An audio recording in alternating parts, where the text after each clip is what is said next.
morning, hello and welcome to V8's Online's coverage of the iRacing 24 Hours of Daytona. What an exciting first 8 hours it has been, and as RaceSpot TV closed their coverage and we start ours, we come to a battle straight away. This is for the lead in the GTE class. Hello everybody, Jay Kennedy in the commentary booth to start things off here on V8's Online. Was due to have a couple of co-commentators with me. They have slept in. It is very early morning here in Australia, but this is the lead battle in GTE. Pure Sim Racing Team versus Logical Vortex Sim Racing. These guys have been going at it for the last hour or so. And Maximilian Veng in the Pure Racing Team car, looking to get a move done. He's not far off coming in for his next pit stop though, so he'll be trying to get a move done before it does come time for that stop to happen.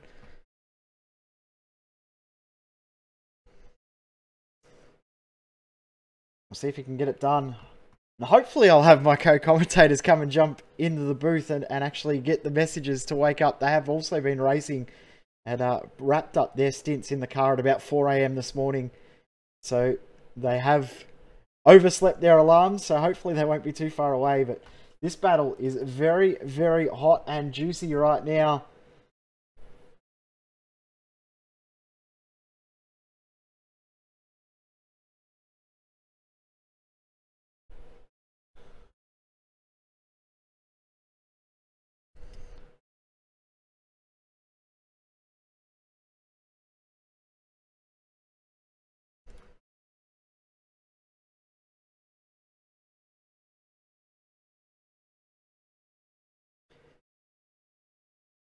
We still see Maximilian Veng get a move done.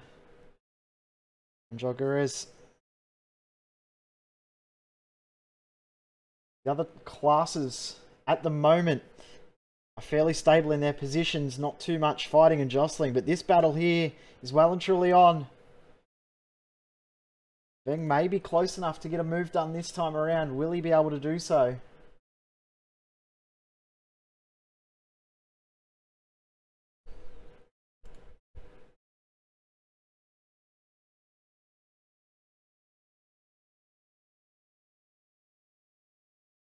Yeah, not quite close enough coming out of the bus stop to use that draft. Possibly just sticking in behind two, saving some fuel. Fuel is going to be a very big part of what happens in the next few hours.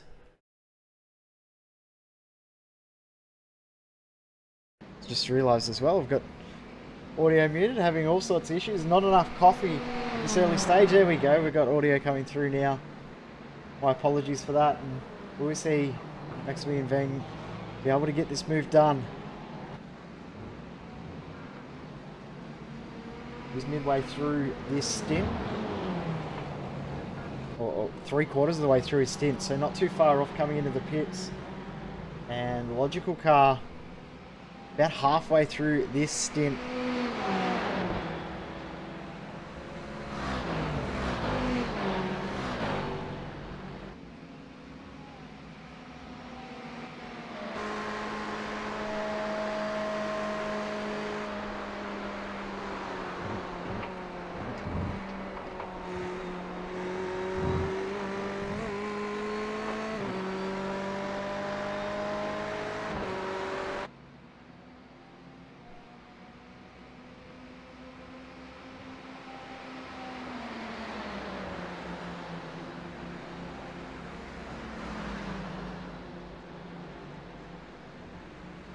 And not quite close enough this time, but will we see something in the next couple of laps?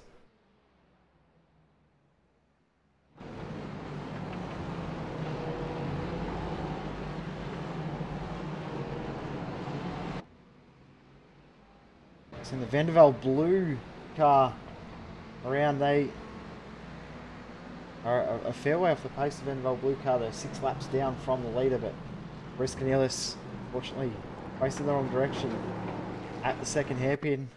See if we can get a replay and pick up what happened there.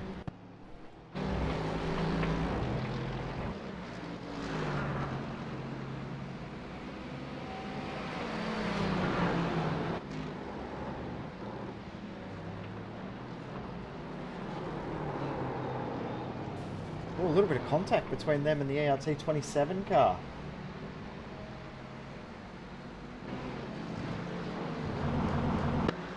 That's what caused that car to spin around as we go back to that battle. The front of GTE once again. They have changed position. No, they have not, sorry. I saw that other pure car ahead and had a mild heart attack moment that we'd missed that, but still staying as they were.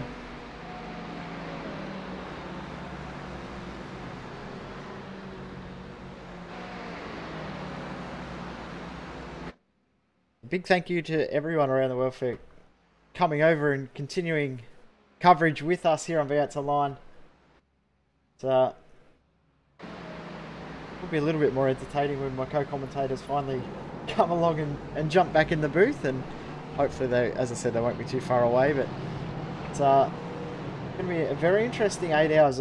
The part of the race where we start to see mistakes happen, and phase of the race where all different sorts of strange issues can occur as well. So we'll see what unfolds over the next 8 hours or so here on V8s Online.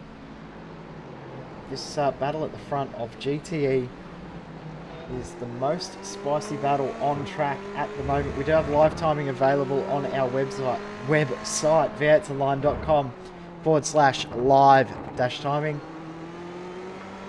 Just keep up to keep up to date with us on social media as well. We are streaming live on Facebook, Twitch and YouTube, so you can watch us on whatever platform you so desire.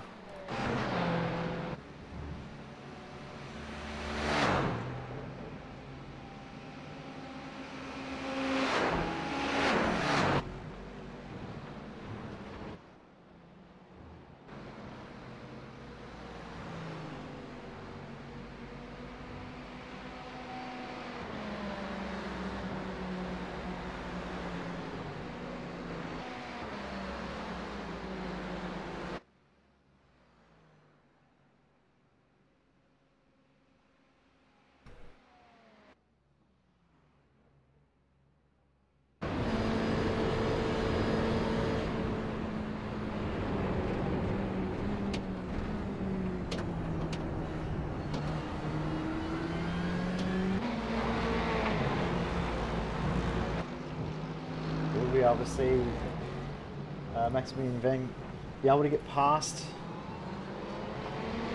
the Logical Vortex Sim Racing car as the S2C Motorsports car comes back through the field after some issues earlier, which you may or may not have seen on RaceSpot TV's coverage of the first portion of this race.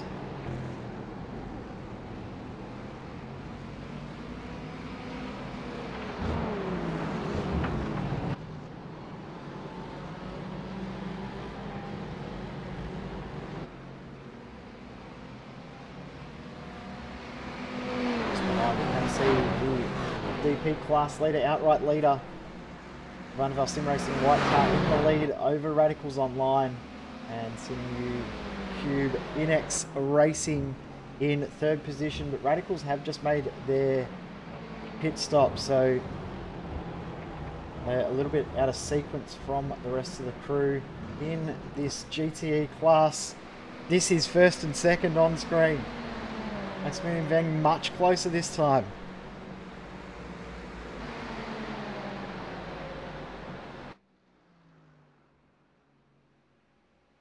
We'll see if we can get a move done around this time.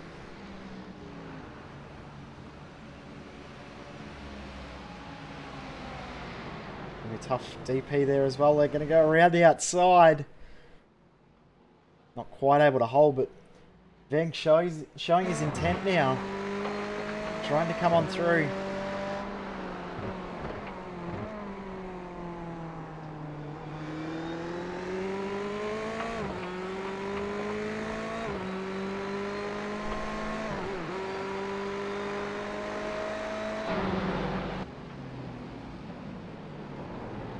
Front of GT3, Vanderbilt Sim Racing yellow leading by 20 seconds at the moment over iRacing Argentina. That both those cars have had driver swaps and about 10 laps to go as well. So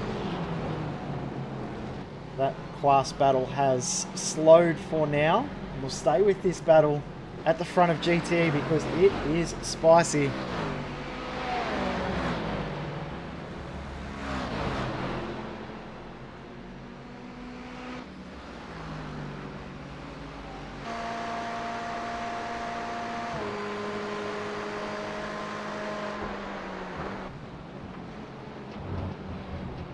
They thought about making a move into the bus stop, wasn't quite able to do so. And look at the better run. And they've got that DP, which was in the wall not that long ago, the GT Ross SST orange car. Through goes Veng to take the class lead. And Joe Perez not able to do anything about it with that. DP just got in the right spot at the right time for Veng in worst possible position. Joe now change of position. The class leader is Pure Racing Team.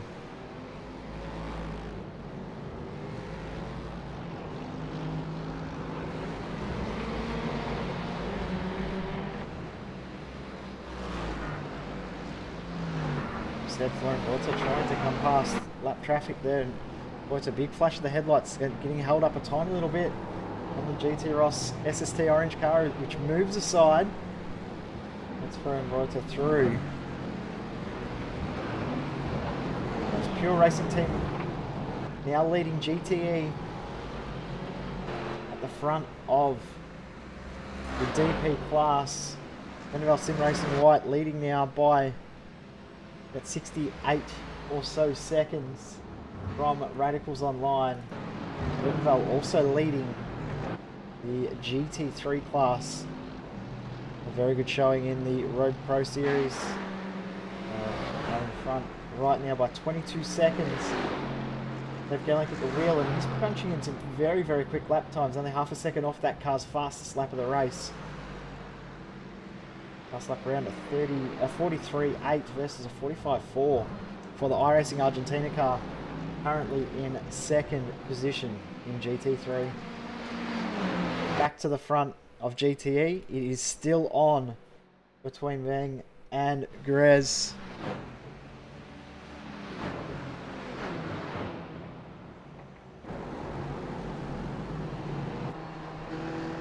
Now have Mercedes in front to try and contend with as well.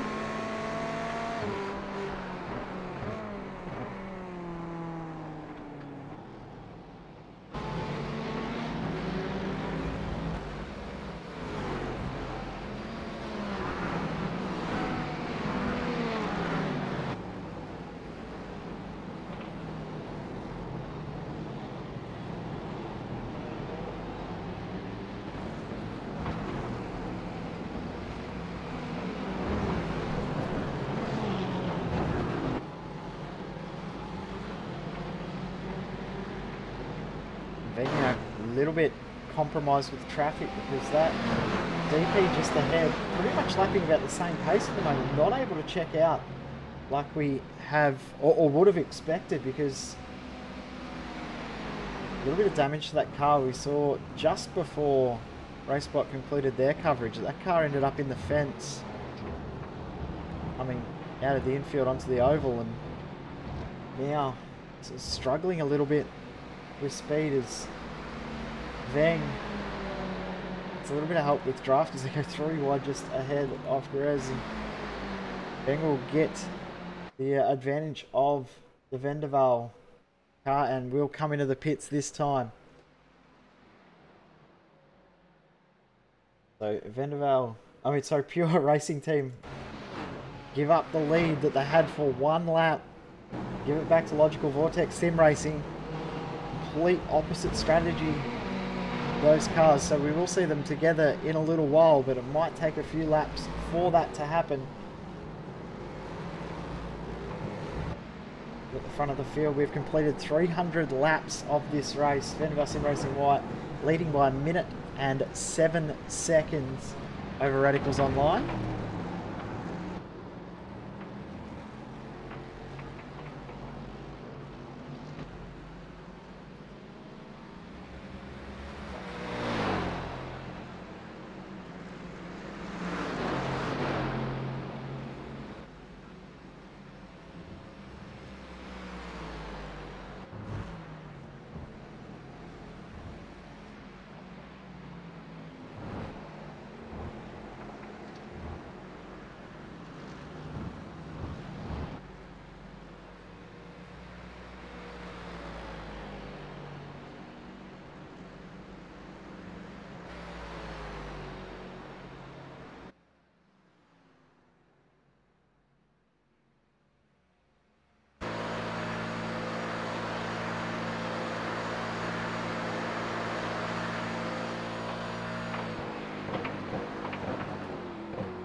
a shuffling of position back in the field because Glacier Racing have come into the pits from 5th in class. They're shuffled back now to 7th.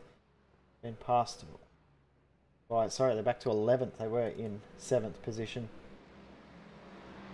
With SAB Endurance, Alpine Eagle, and Aftermath Motorsports all passing them in the pits.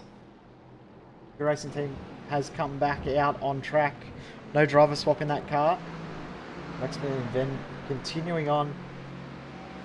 Now has about 50 odd seconds to catch up to the back of Logical Vortex car. Just behind Inertia Sim Racing, starting to get some pressure from behind from IDGAF Racing. What a name. Only about 2.8 seconds, but that's going to end because they're into the pits with Mike Dam jumping into the lane.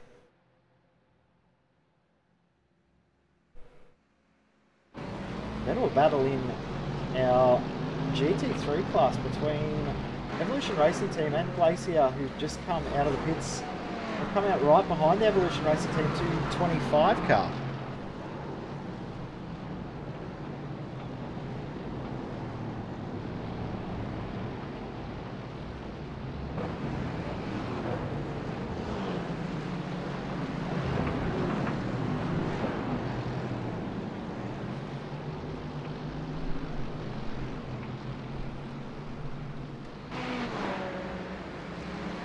Scott Barnett versus Timu Belkignani.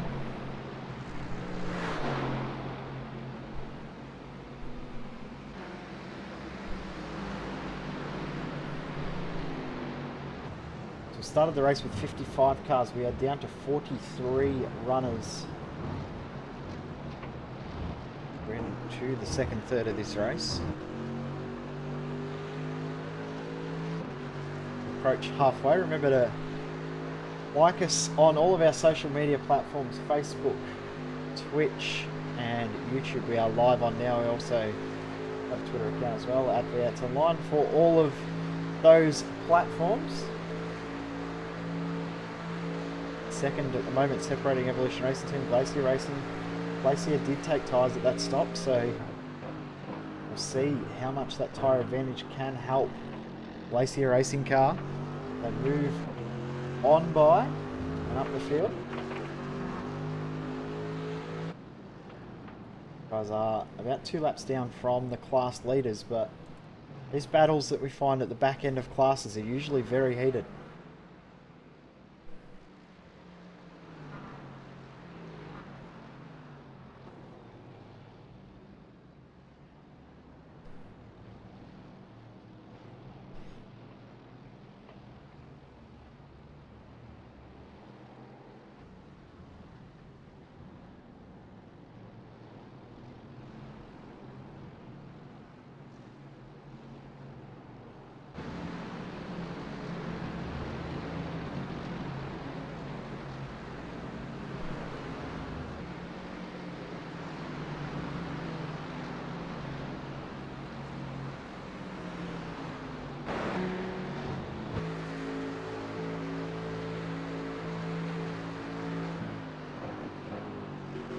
The gap just starting to stretch between these cars, but not by a great deal.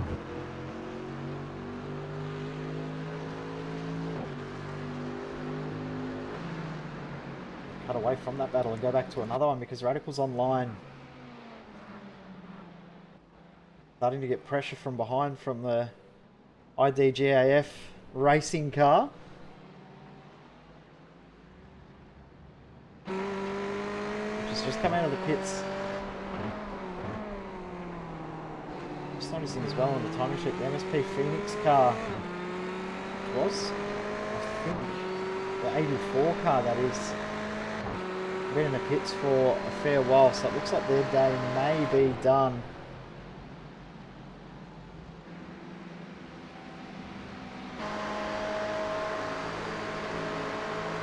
Involved with the Radicals Online car. Just get that GT3 to slot in between, which will help them for a moment, but the pace that Mike Dam's got on at the moment in that Ferrari. I don't know how long that will last for, because Dan looks very, very pacey since coming out of the pits.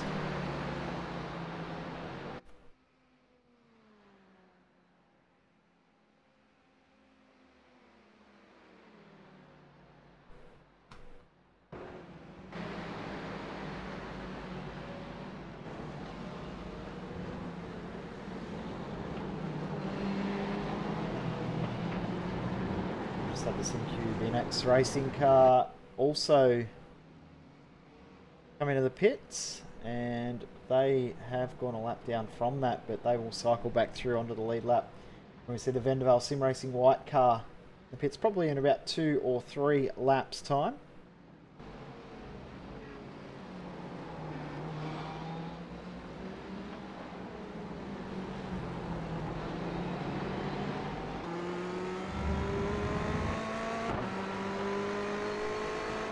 With the Radicals Online car, and that was very close between them and the next racing car. The next car will go to the outside, and that's compromised the run a little bit for the Radicals car of Josh Thompson. Mike Dam just behind will start to close up.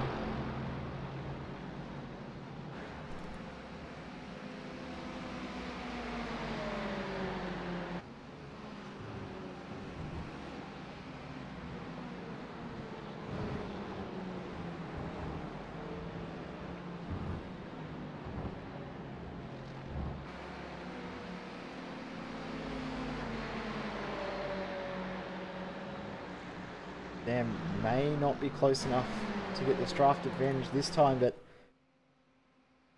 I'm sure next lap we will see that battle close up, because Dam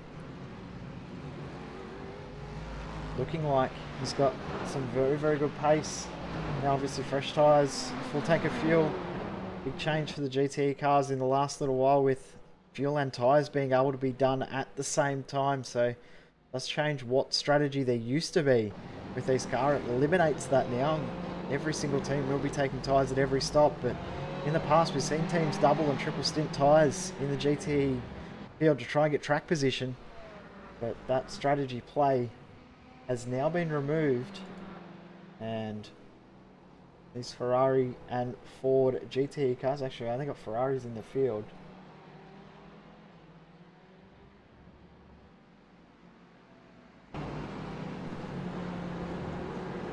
They're going to fight very, very hard here. Dam now close enough in the draft. We'll be able to see him move into the bus stop. Really stick behind and wait until turn 1.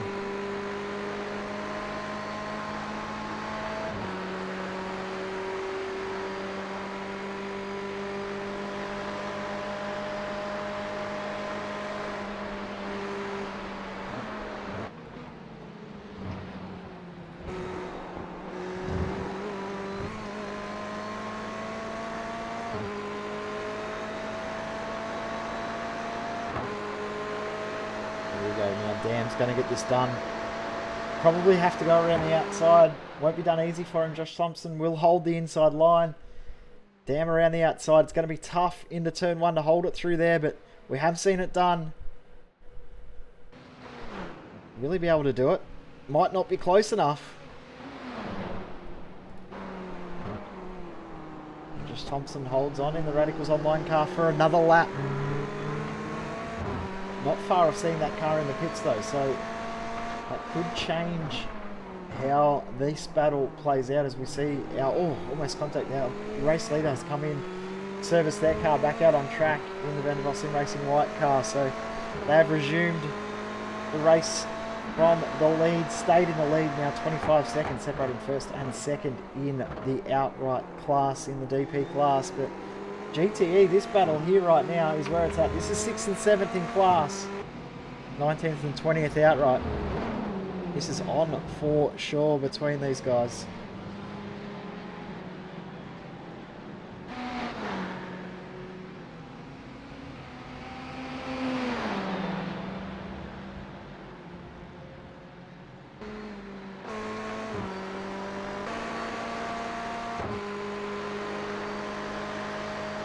Damn, is he close enough this time? Gets out of the throttle. Doesn't want to force anything at the wrong spot on the track. Make sure he sticks in behind and he should be able to get it done this time. Will he be able to?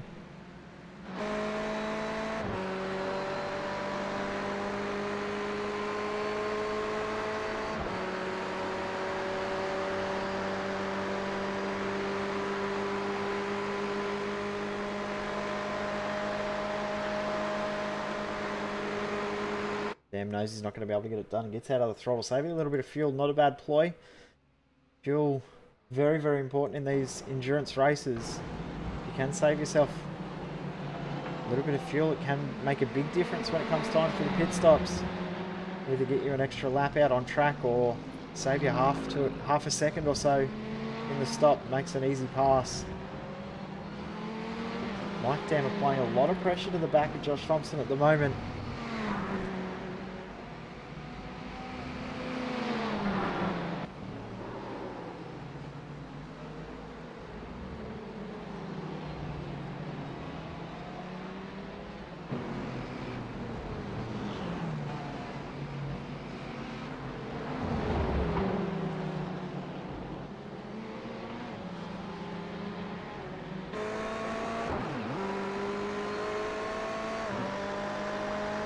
Thompson just had to get out of the throttle a tiny little bit. Yeah, so we'll see if Dan's close enough this time. He's going to go around the outside, coming into the bus stop. Will he be passed before then? He is. The move done, Mike Dam through. Up into 6th position, Josh Thompson drops in behind.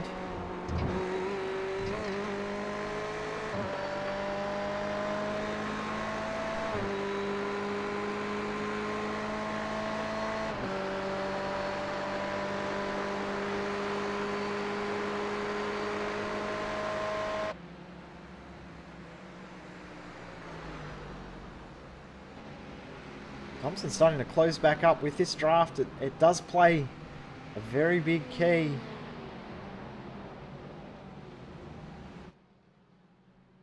In these battles.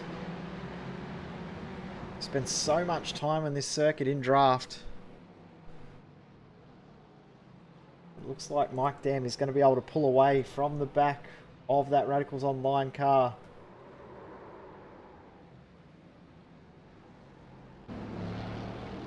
So back in the background there, the SRB Endurance car. Big lockup coming in to the International Horseshoe.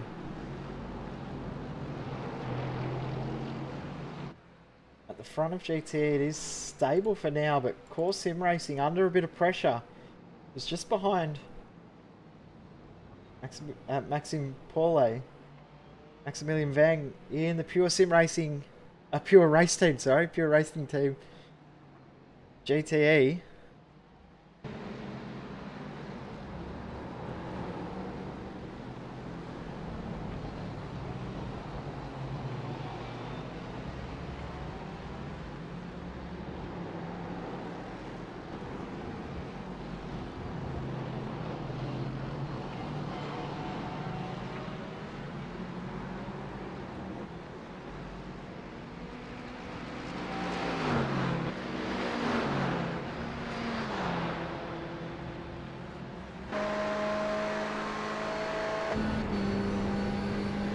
Gap 1.4, but will close up in the next little bit. Core Sim Racing not too far off, coming into the pits as well. So Pure Racing Team, we know they were battling with Logical Vortex, who is in the lead of the race at the moment.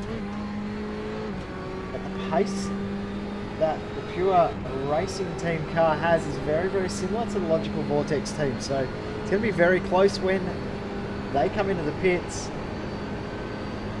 So Core wanting to go around the outside and checked up a little bit, where then going to go straight through the middle, if you don't mind. 3 wide, move done. And now the next target for Pure Racing Team will be the Logical Vortex Sim Racing car, which is in the lead of this race. We're going to go back to the battle we were watching between Mike Dam and Josh Thompson, because it is still on. Thompson has closed back up once again.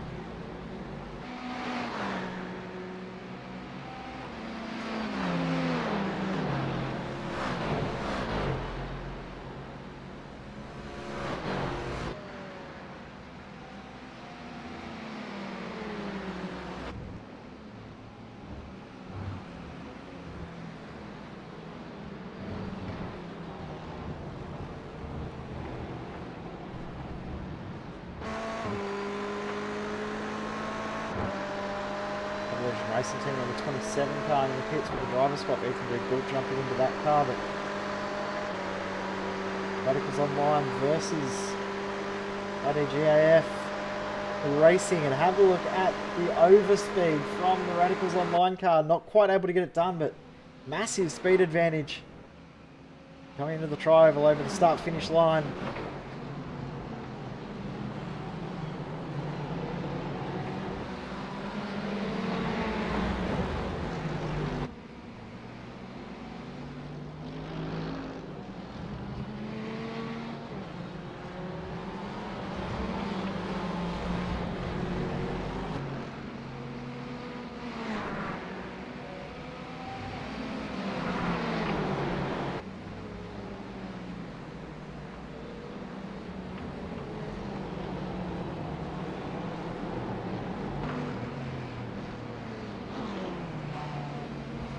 So just behind Radicals 11, the 16 car, which is the second place outright car. Radicals Online 6 sideways. Car, they are about 30 seconds behind the leader, Dakota Fripp, in the Vandervelde Sim Racing car.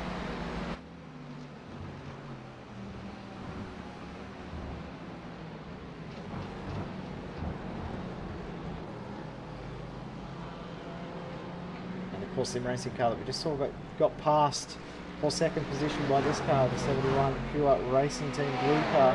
They're in the pits to make their service, and actually a very long pit stop for that car as well. So something possibly has happened to that car.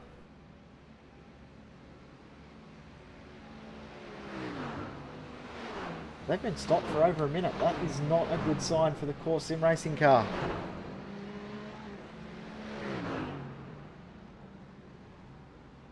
Radicals Online car just behind. Driver swap for that car. They are into the pits and getting service. We'll go now to a battle that's was starting to develop in GT3.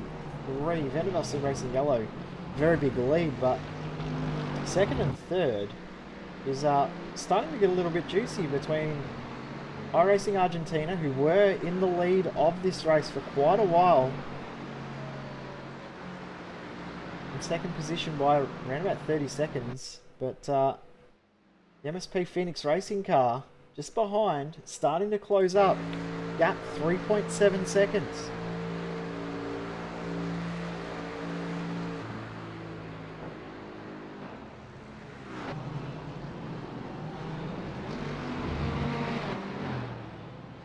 The Core Sim Racing car is back out, a very long pit stop, a 2-minute pit stop for that car.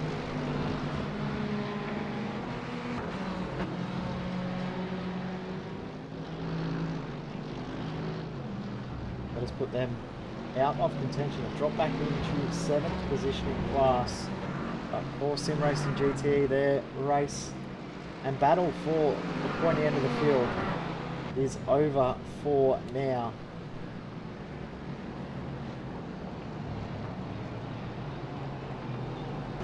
So while we got this chance, we will run through the entire field of runners, or top 5 in each class. Anyway, Vandervelde Sim Racing White out in front.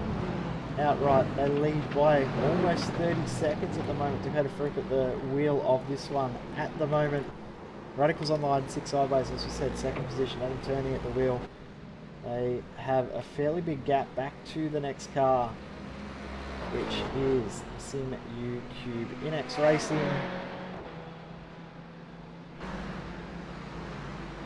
And Justin Brunner at the wheel of that one at the moment. And MSP Phoenix Racing 85, just at the wheel. They are about 28 seconds behind the Inex Racing car ahead, and 15 classes Gym Racing DP 44 car. They are almost a full lap behind the MSP Phoenix car. And Valentini at the wheel of that one. We said in our GTE field, Logical Vortex Sim Racing. They're not too far off coming into the pits though. And it'll be very, very close between this car and the Pure Racing Team GT blue car. Maximilian Veng at the wheel of that one. For now, is in third place, Inertia Sim Racing.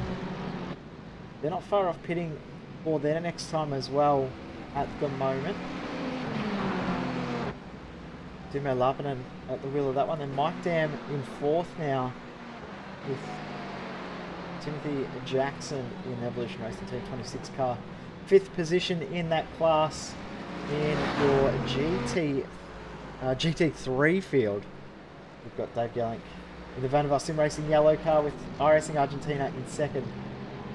Lexus Liberado. Serbo, I should say, in second position.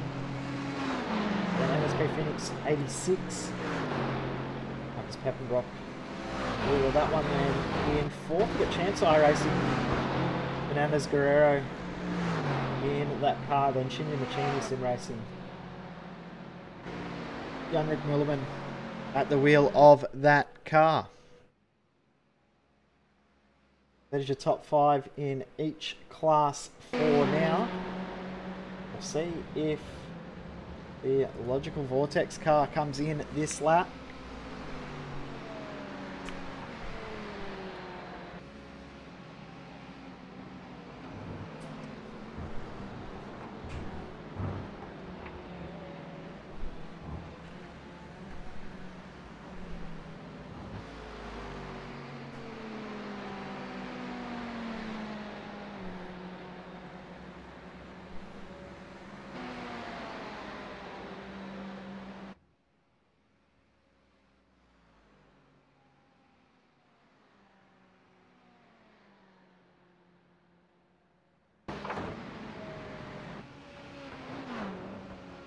Plays out for another lap.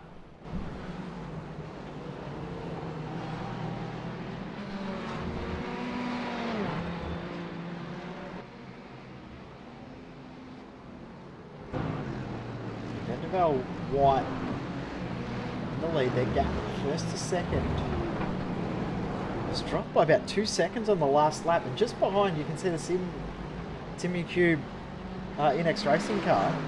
They are trying to get their lap back. They were 2 seconds quicker than that Vanderbilt car last lap. So they're trying to get back onto the lead lap right now.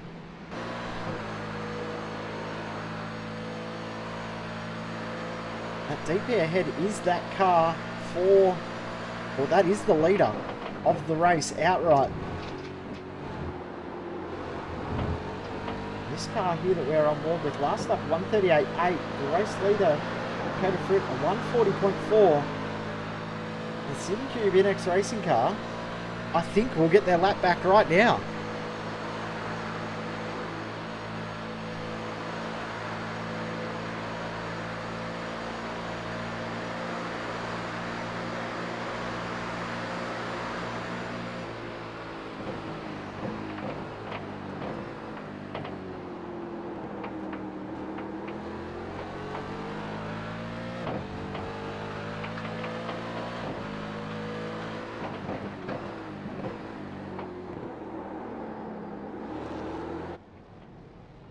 Justin Brunner, will he be able to get this done? Get back onto the lead lap. Last lap for Dakota Fripp was a 1 minute 40 flat. Second place car, Radicals Online 6 sideways. 138.4 and a 139.1 for the NX car. So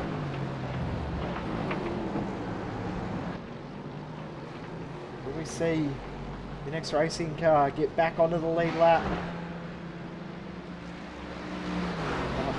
Traffic, which is the TTL Esports car, being driven by Matt Trotman. They are in 6th in class.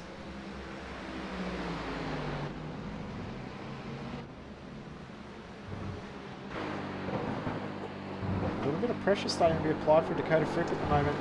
You're noticing on the timesheets how much quicker these guys are around him. This lap hasn't had to deal with traffic anywhere near as much as he had on the last couple, but still not looking as comfortable, not looking as quick.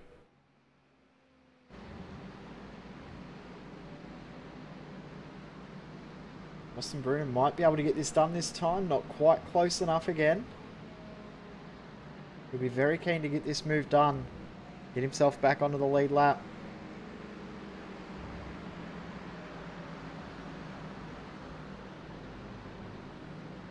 going to cut away from this because MSP Phoenix 86 is under pressure. Actually, they've just got past, sorry, iRacing Argentina. Last lap around. So, iRacing Argentina now back in the third. We said that that was getting close. It is now being done. Marcus Packenbrock now into second in that car. iRacing Argentina have dropped back to third. Our leader in GTE also in the pits now as well. So we'll see if that shuffles things around because Joel Guerrero's in the pits. Coming out of the bus stop, Maximilian Veng.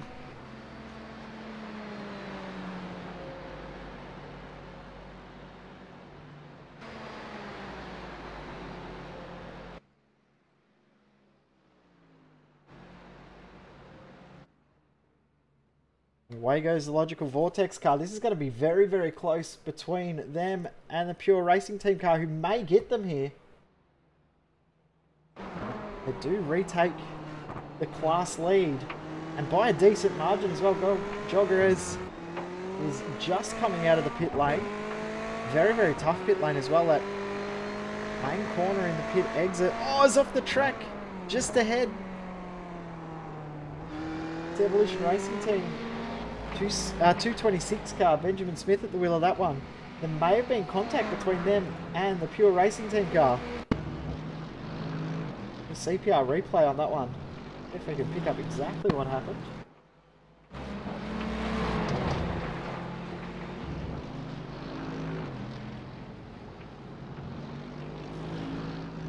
Oof.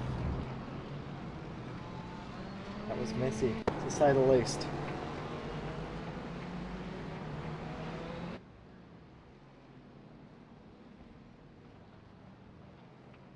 And there was a tiny little bit of a touch. It's both gone very, very deep there.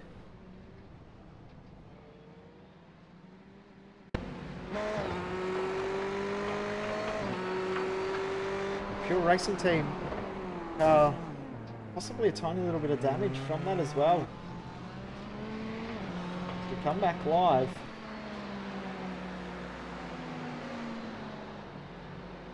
We go back to MSP Phoenix versus iRacing Argentina.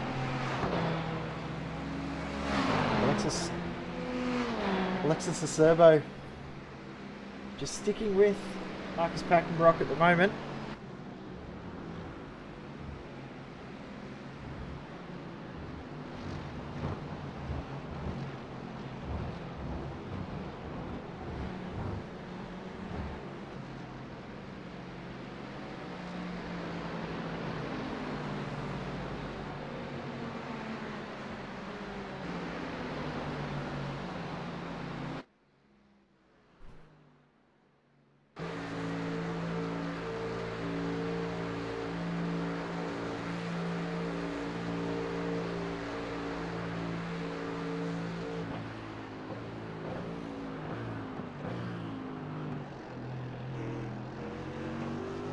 While these guys are fighting, they're actually letting Dave Yelling get away.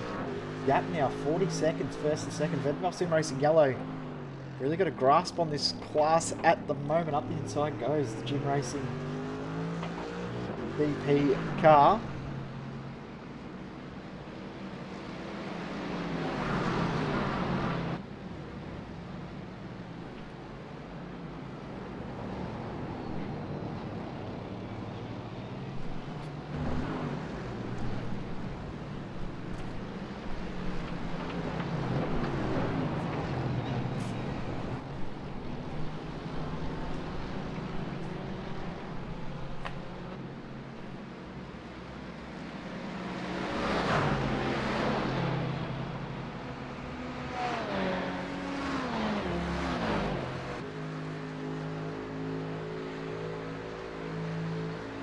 A little bit of traffic there has hindered Servo's run, and not far off pitting as well in this car, and also in the lead car, the Vendaval Sim Racing Yellow car. I'm seeing some strategy play with tyres in this class as well, with some teams opting not to take tyres. It's the only class where tyres and fuel is not done at the same time, so there is a way for cars to shuffle. We pull away from this battle. We go to a battle for 5th and 6th in GTE. Timothy Jackson has had some sort of issue on the last lap for the Evolution Racing Team number 26 car, because they were about 11 seconds slower than the Radicals Online car, just behind. Sindri sets us just in that car after they pitted about 8 laps ago. The ERT car of Timothy Jackson now. Another little lockup for him.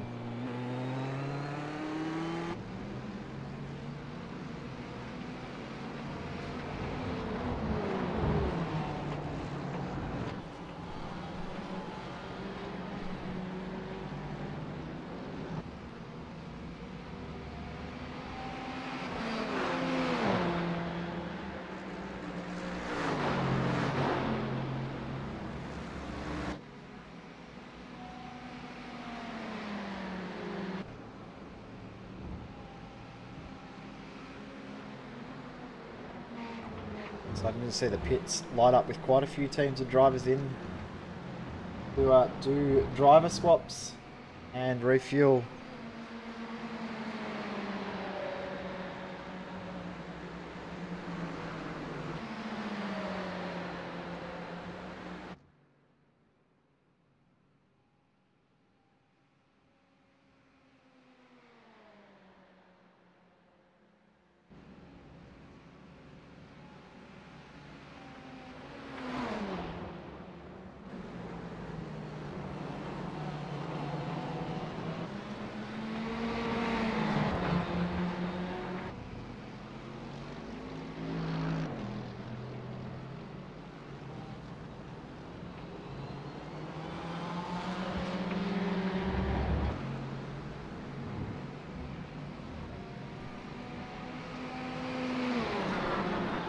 So we've done there from Tetsas. My apologies for being a little bit quiet. I'm trying to see where my commentary team has gone. I know the guys that were going to come in, they were driving the car at about 4:30 this morning, so I'm guessing they've slept through their alarm.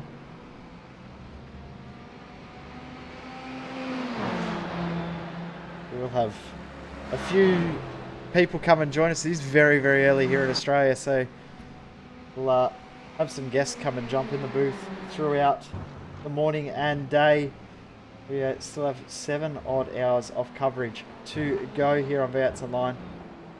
Big thank you to everyone who is tuning in right around the world.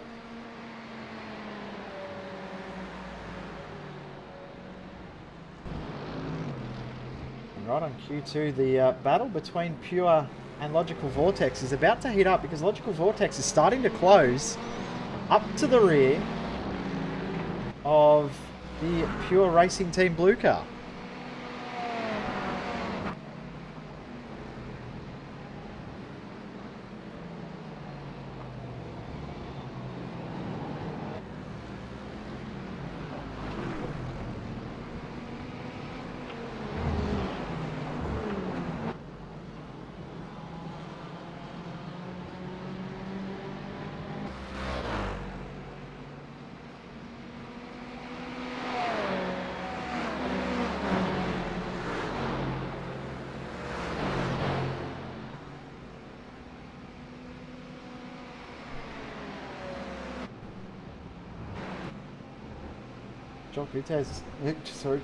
Jogurez starting to struggle with a little bit of traffic, almost contact between them and the Bahal Endurance car.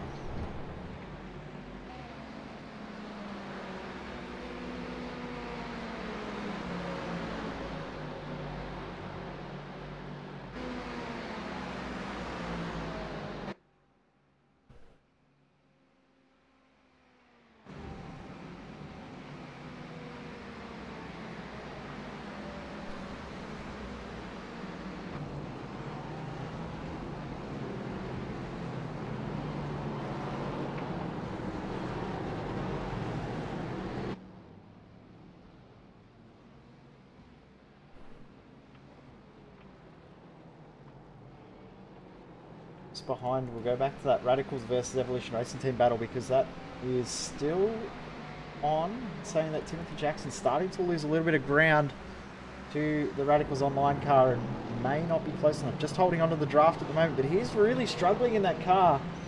Evolution Racing Team 26 car. A little bit damaged as well, so possibly causing some issues. The car does not look overly comfortable. As into the lane comes the Radicals Online Daytona prototype to get their service done. Maximilian Vang just getting some advantage with traffic, and they now pulled 3 seconds, so another full 1.5 second advantage to the Pure Racing Team blue car.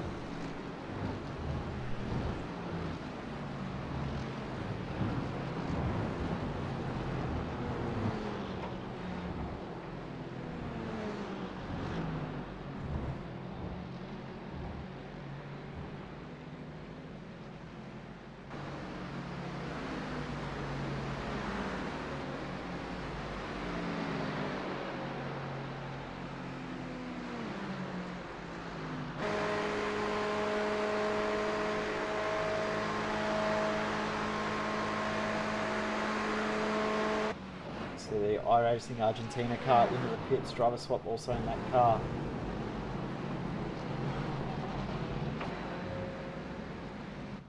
They now have Ro Garcia jumping in, got back to 4th. The battle at the front of GT3 is going to be very close between MSP Phoenix and Champs iRacing. Both about to come in for their pit stops. Now separated by about 8.8 seconds, so that gap has dropped by about 12 seconds since we've been live.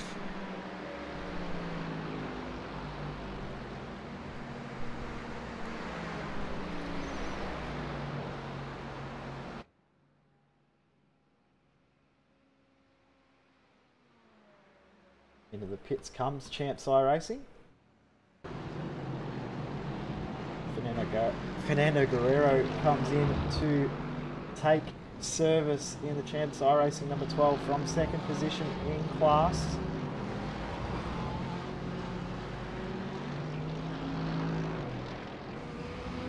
Go back to Radicals versus ERT, 11 versus 26. This is 5th and 6th.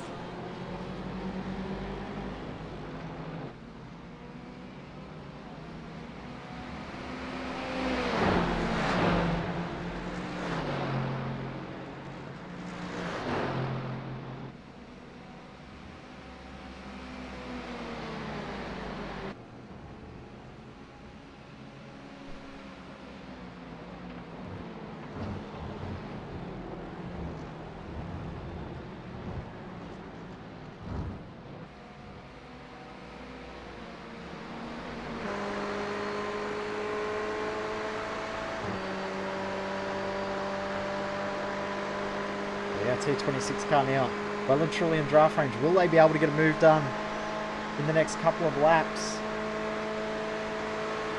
Timothy Jackson at the wheel looking like he's starting to feel a little bit more comfortable. Car's starting to behave a little bit more to his liking. A little bit more controlled under brakes than what it did only a couple of laps ago.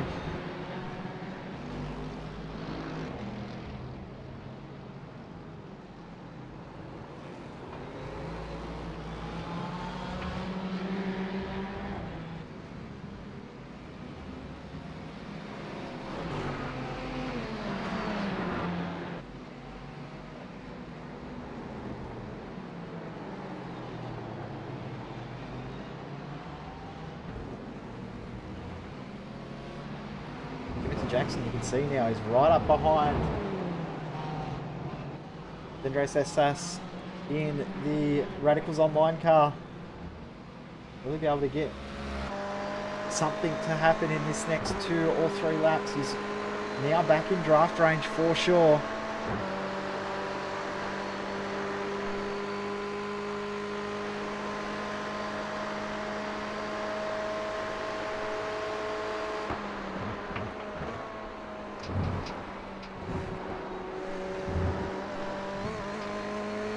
Down to 9 hours complete as well in this race, so we're starting to move on through this race now, starting to get A little bit more exciting, a few more stories starting to unfold in this one. Another battle that's also starting to brew because the Vandervelde Sim Racing blue car has just been in to make their pit stop. They've come out just behind the iNEX Racing car, but this car here, the 24 car, was the fastest car on track before their pit stop. So Fabrice Canellis in the 24, the sister car to the outright leader. This car has some incredible pace.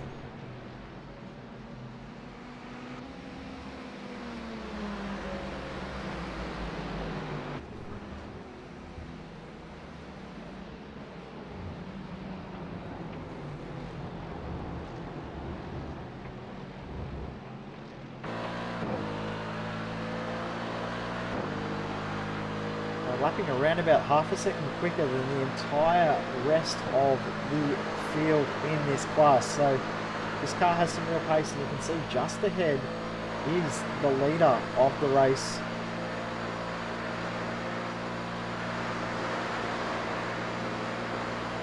Vandervelde car, the car ahead is the 75 of Badrol Endurance. Fabio Dicamo at the wheel of that one. Canellis might have been able to get a move done, and he will this time. Dives up the inside, so that is one position gain. They're now up to 9th position. Just ahead, next car up the road is the SimCube iNEX Racing car, which is trying to get back onto the tail of our race leader in the 13 Vandervelde Sim Racing white car. They're wanting to get their lap back. Thought they were going to be able to do it not that long ago, but they've dropped back again.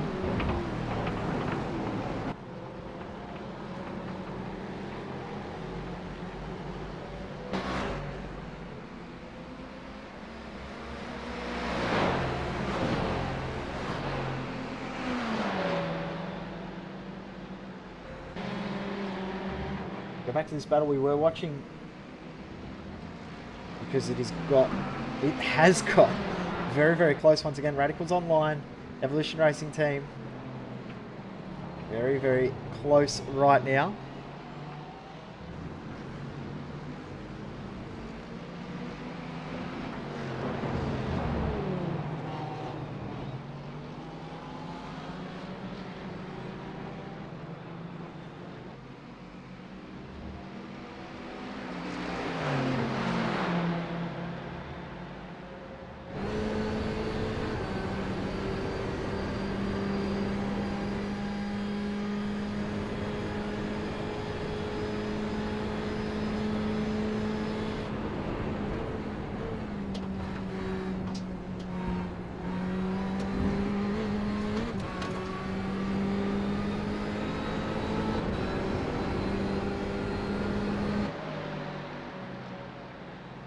Wasn't done quite as easy as the 26 car would have liked. Our team car, the sister car, the 225 to come on by. Scott Larnack, Timothy Jackson. We lose a little bit of ground there to the Radicals car. Sembros, that's us.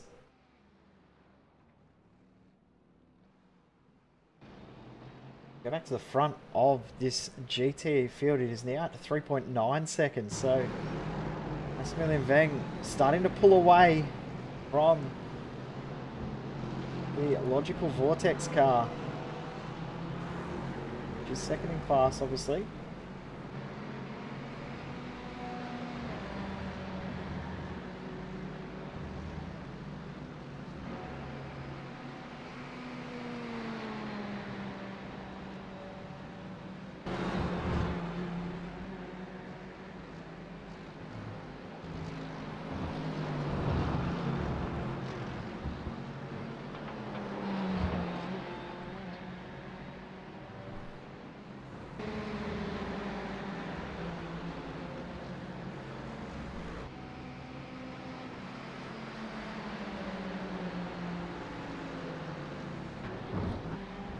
I want to focus back on the IDGAF car. This car is the fastest car in class. Still a very, very big gap, but Mike Dam at the moment doing an absolutely fantastic job of creating a gap to the challenging cars behind. At the moment he is the fastest car in class by around about half a second as well. So Mike down with some very, very good pace right now. A good job from him in this stint as we go back to this battle between Radicals and ERT.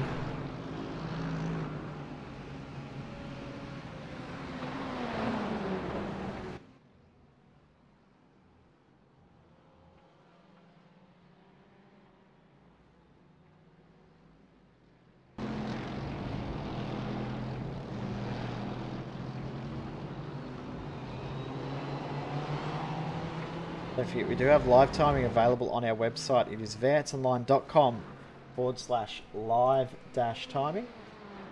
And all the numbers and info you need about everything in this race is there for you.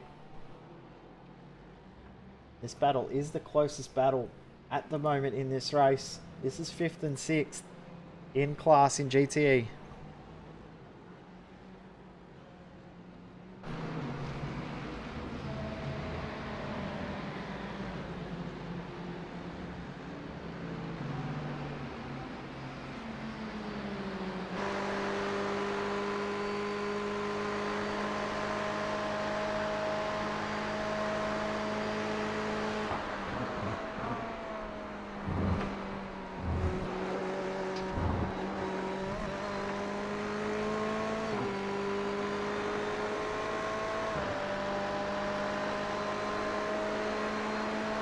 We see the ERT car close up. We use a little bit of side draft to get a bit of an advantage. Will they tuck in behind? MSP Phoenix car, which just goes on by. Even Jackson will come around and try and send it on the outside, side by side into turn 1. Not going to quite be close enough up to be able to get this done. Jackson will have to tuck in behind once again, but showing some intent now, wanting to get this move done.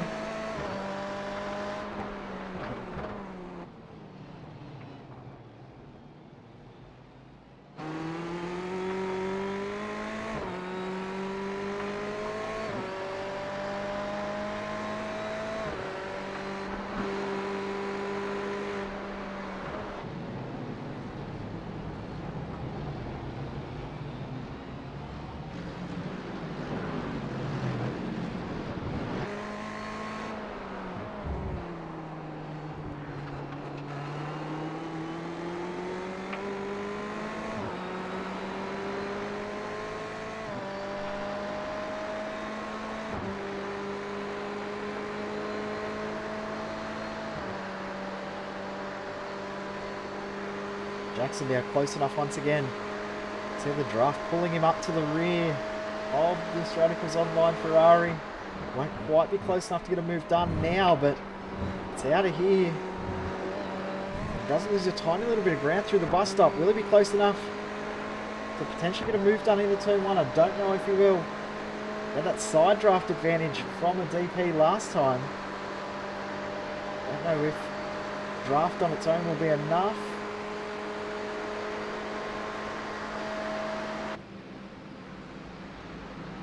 Not quite this time.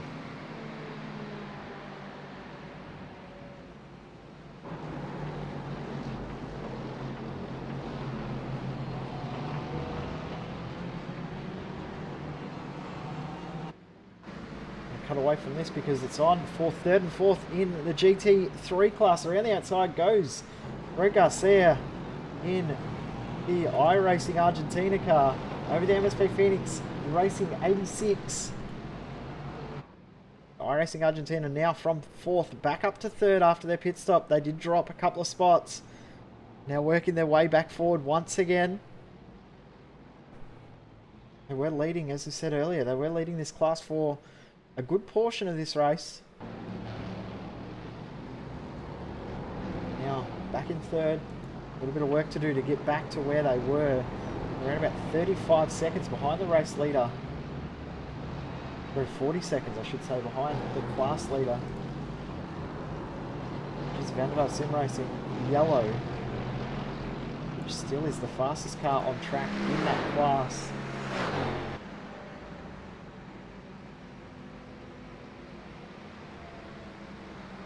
Gordon Sundquist at the wheel of that one.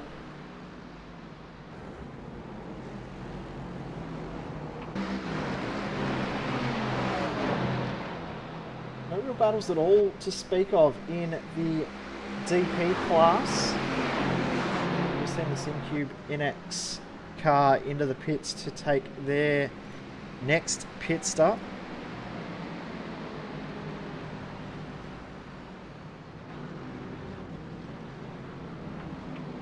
And look how messy, almost contact between Timothy Jackson and the Pure Racing Team black car there, the 72. Bastian Schellenbach at the wheel of that one. They are a fair way off the pace, a fair way down in the field, but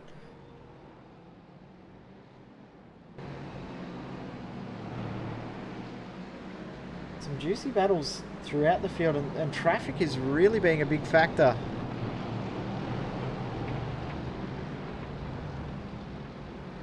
How this race has been playing out. As it always does in these style of races, the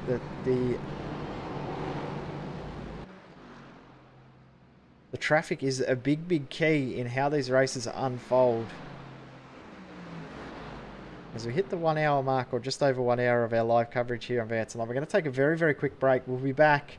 Hopefully I'll have a co-commentator alongside me. They're just getting sorted. We'll be back here on V8 Live in just a moment, but in not too long we will have Chili Bowl here on iRacing. Looking forward to that. We'll be back in just a couple of moments.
Red Bull GRC is now available on iRacing.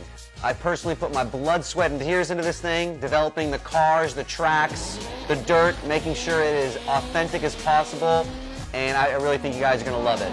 The best part is that this 600 horsepower Volkswagen Beetle is free to all members. So get signed up now and come race me online.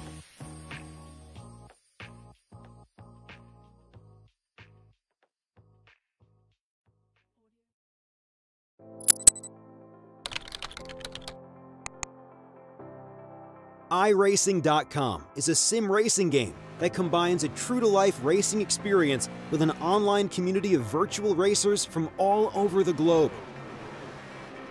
iRacing offers a multitude of officially licensed cars and tracks, laser scanned with millimeter accuracy.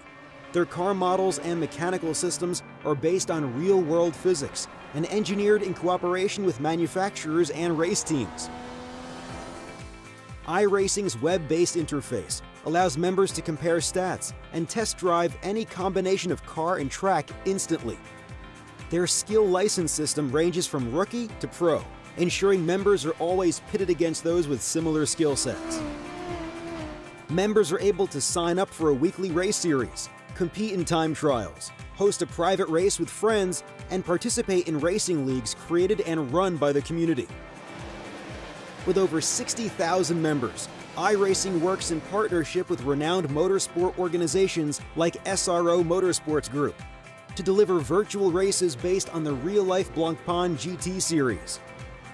iRacing's Blancpain Endurance Series features team racing, giving members the ability to build a team and participate in races ranging from 3 hours to 24 hours. Additional partners include NASCAR, IMSA, V8 Supercars, IndyCar, allowing members to race in their very own 24 hours of Spa, Bathurst 1000, Daytona 500, and many more. iRacing.com, delivering the most authentic racing experience short of getting into a real race car.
Welcome back to V8 Online's coverage of the iRacing 24 Hours of Daytona here on V8 Online. Jay Kennedy, and won't be too long and I'll have a co-commentator with me. They are just getting themselves sorted. They've finally woken up, so we will have a little bit more exciting commentary in the next couple of minutes. As we come back though, not too much has changed throughout the race. We did see our overall race leader coming in, Van der Vossen racing the white car in, driver swap in that car with Juani Lopez jumping into that one.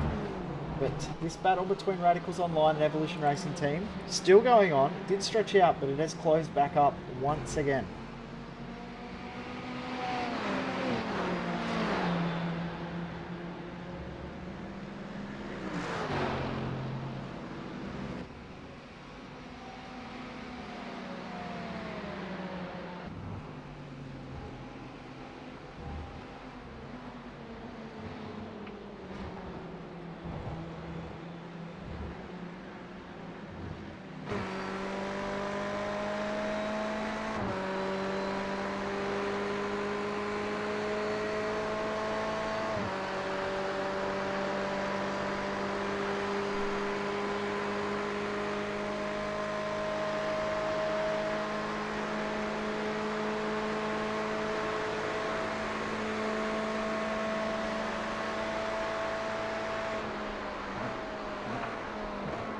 Also, I've just seen the Pure Racing Team blue car is coming to the pits to take their next stop.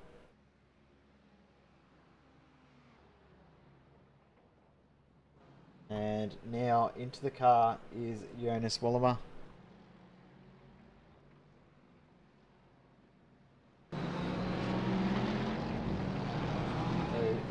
Logical Vortex now has retaken the class lead.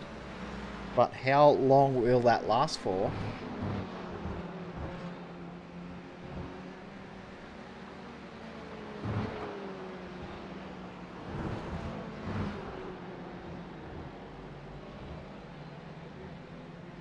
Around about 12 or 13 laps away from their their next pit stop. Closest battle on track was that one that we have been watching between Radicals Online and Evolution Racing Team in GTE, but the iRacing Argentina versus MSP Phoenix Racing. That battle is still going on. Since Road Garcia got through on Marcus Pappenbrock around about 3 laps ago. Still going at it. They've come back a little bit in the MSP Phoenix car. Last lap around they were about 7/10 quicker. Got the gap back down to a second. But I don't know if they are close enough to get any draft advantage.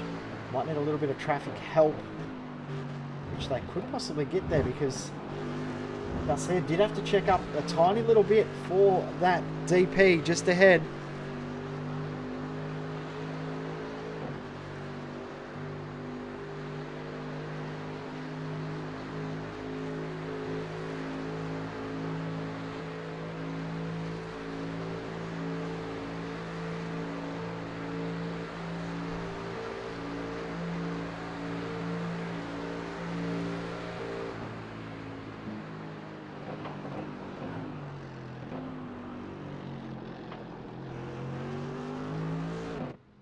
I'm going to go back to that Radicals versus Evolution Racing Team battle because have a look at how close Jackson is now.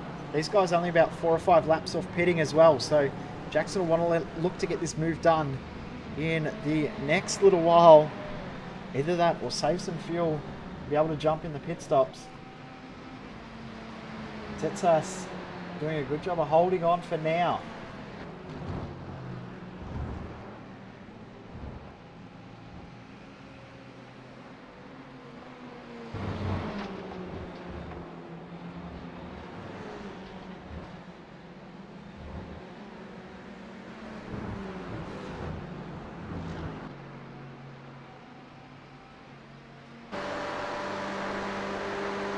Jackson with overspeed here.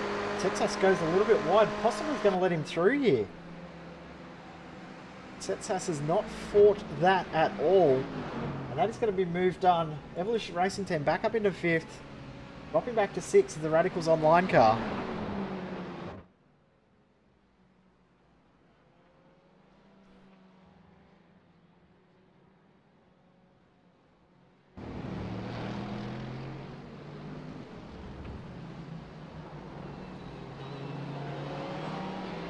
Speaking of battles that are closing up, first to second outright was around about 25 seconds. It's now down to 12 after the last few laps. So Vanderbilt Sim Racing right, they have made their pit stop, but they have lost a fair bit of ground.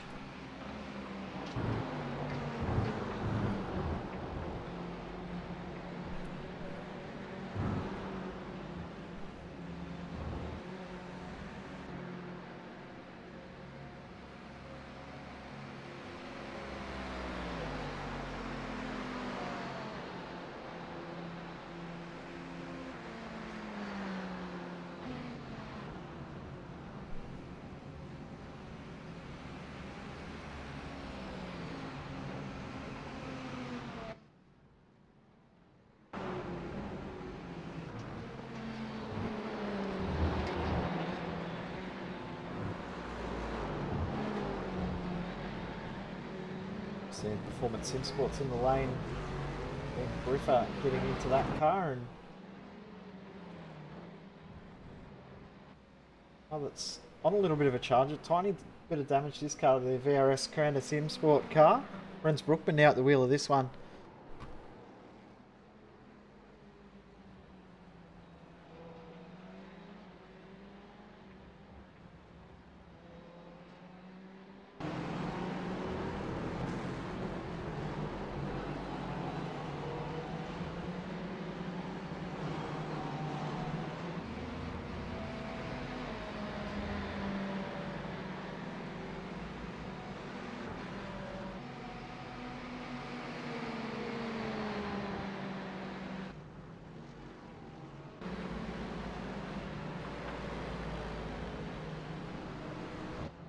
Since Jackson has got ahead of Tetsas, started to break away a tiny little bit. It's out to 0.8 of a second already, so possibly was getting held up just those first couple of laps, struggling with the car to get grip.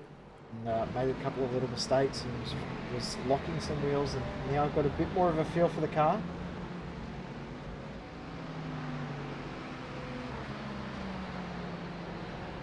Look to first and second in our DP class outright. It's 12.2 seconds between Radicals and Vanderwaal.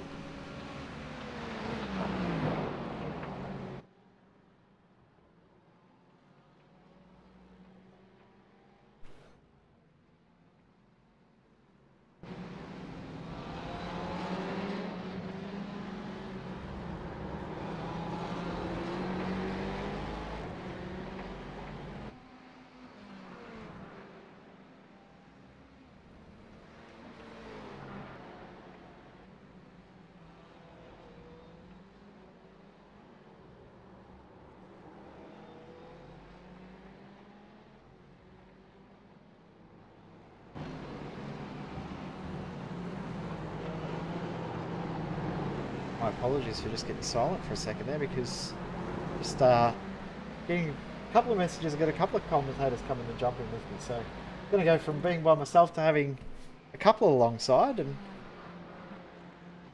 finally got the man that was supposed to be here an hour and a half ago. Brant, good morning.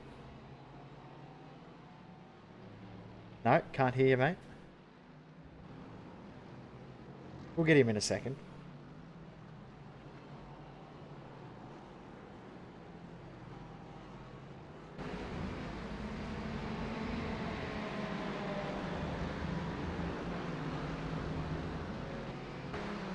That first second outright now under 11 seconds, or down to 11 seconds, I should say. Try again. You got us now, Brant? Okay, now. Oh, hey! Hey, I'm here. I'm alive. I You are alive. actually showed up. I'm Albeit an glad. hour and a bit late, but hey, it's fine. Big thank you for jumping in. We're also going to have Corey Ott coming in the next few minutes as well. So we will go from absolute boring commentary to full-on banter in the next couple of minutes. There will be memes for days in this chat in the next little while. But this race is getting fairly heated in the GTE class between ART and Radicals Online. Radicals 11 car looking like it's now starting to come back on Tim Jackson in the number 26 ART car.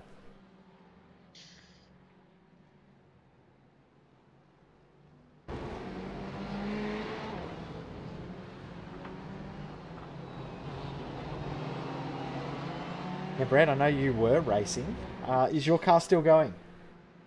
As far as I'm concerned, I spoke to Brock, and it was. I haven't checked in at the moment, but I did a 4-hour stint straight up, so I got to bed at about 10 to 4 in the morning, so that's on top of 11 hours at work as well, so I do apologise for being late. And it is 9 AM where you are now, so I'll let you off a little bit. Thanks. That just means just a a little, just a little. Just a little. Okay. Well, hey, I'll take a little. At this point in time. A battle's starting to heat up as well in our GT3 class, because Shinji Michimi Racing is just behind TTL Esports. And TTL, they were outside the top 5 for quite a while, so TTL now into the top 5, and Shinji Michimi dropping back, so we did miss that pass with Matt Trotman now into the top 5.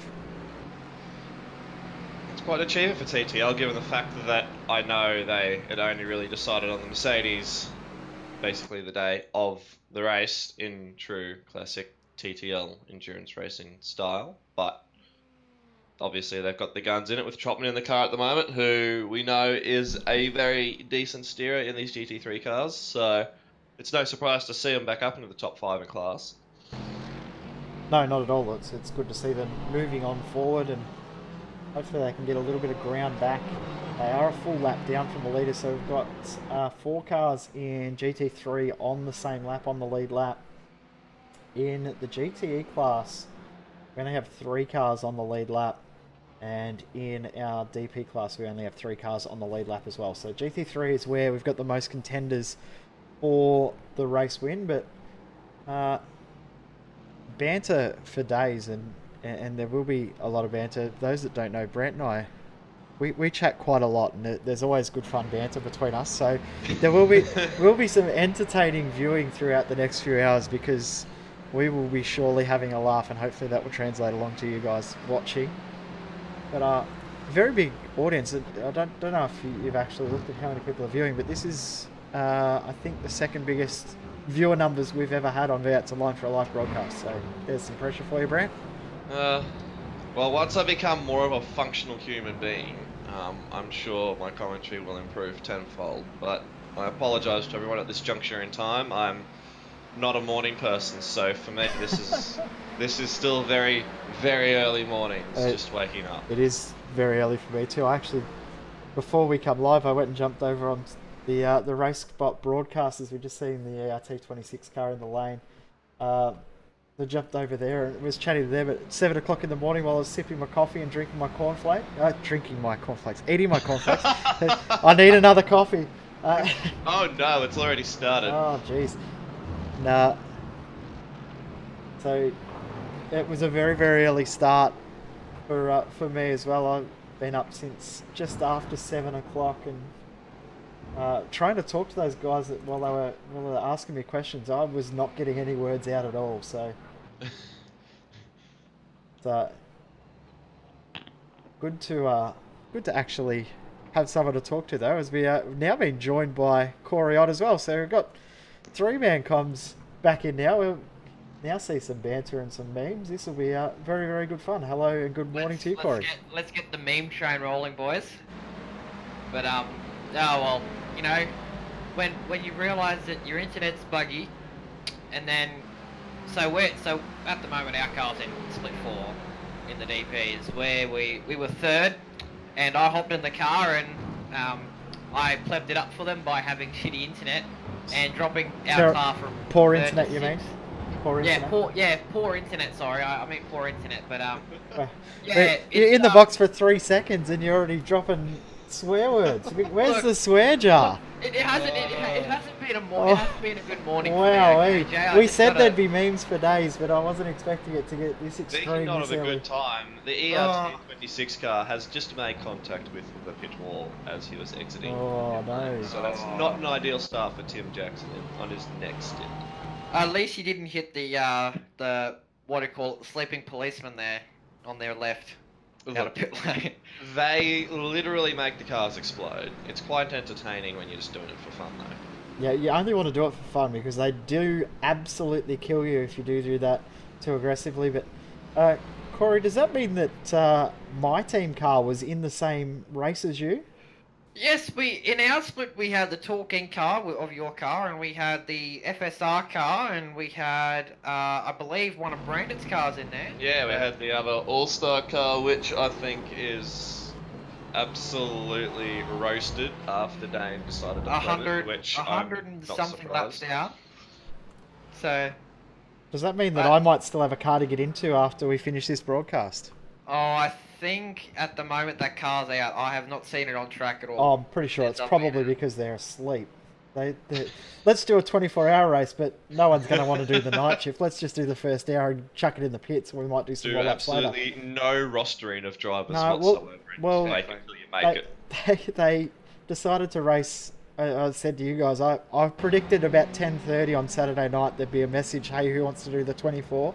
Surprisingly, the message come through at 9 o'clock, so they were an hour and a half more prepared than I would have been expecting. But those guys actually do have pace without practice. So we see teams that have done hundreds and hundreds of laps of practice. My team, Talk Inc., the most casual team you'll ever meet. Those guys can pedal with no practice, but organisation skills are a little bit less to be desired. They are. I'll have to get the quote wall up, Jay, to find the quote. Talk Inc., we know what we are. We're not very good. Something like that. Hang on. Here we go. We know what we're a Talk team that doesn't race and doesn't care that they don't race, and when we do, we don't practice. That's correct. No point wasting your time. No point wasting your time practicing when you could be out there doing races to practice in the race. Yeah, well, that's the other problem. Drinking your cornflakes. Drinking your cornflakes, yeah. Just seeing in the pits is Evolution Racing Team 226, but at the front of DP, Vanderbilt Sim Racing White, Juan Lopez, who has done a very, very good job since he's jumped in the car. Did see that gap between them and Radicals Online drop to about 11 seconds. It stretched back out to 14.5 again. So that gap has grown once more. The battle in GTE will start to heat up once again as Logical Vortex are not far off coming into the pits again. They will come out probably about 2 seconds behind the Pure Racing Team car. So Joguerez at the moment has to punch in qualifying laps for the next 2 or 3. They're about 3 laps away from coming into the pits.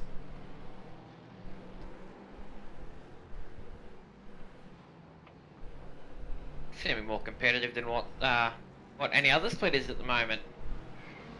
Very, very close for the lead, but got to look through the field for some battles, don't we?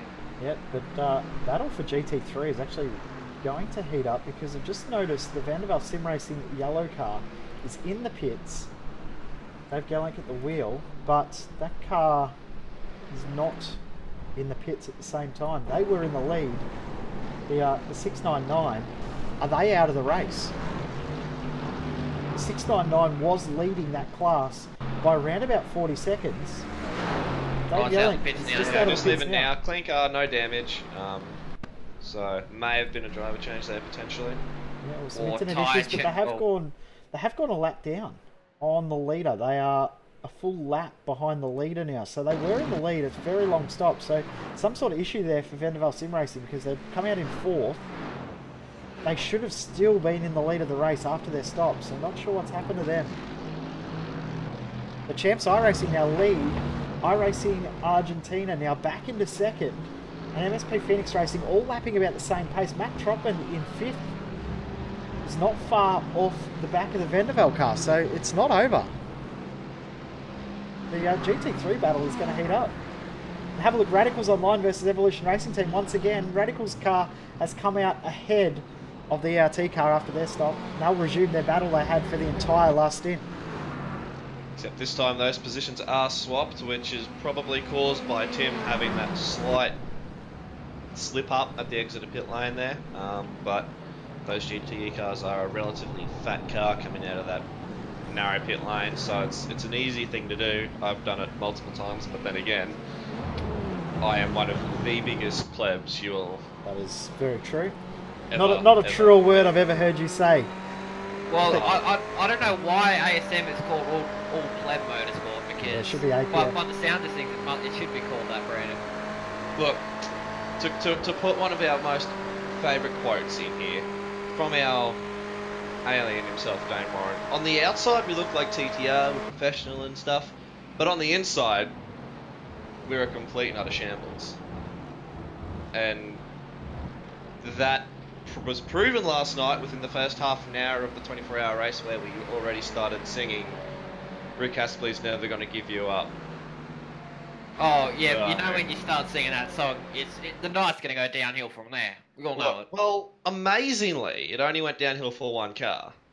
The one car we didn't want it to go downhill for, but it's fine. Fake it till you make it. Oh, that's There's a lot of faking going on here in the commentary box right now. too much faking. It's fine. What is this? Neil Crompton, Mark Scaife, and who else is it? Russell Engel? That other dude. That other dude. The other dude. Wow.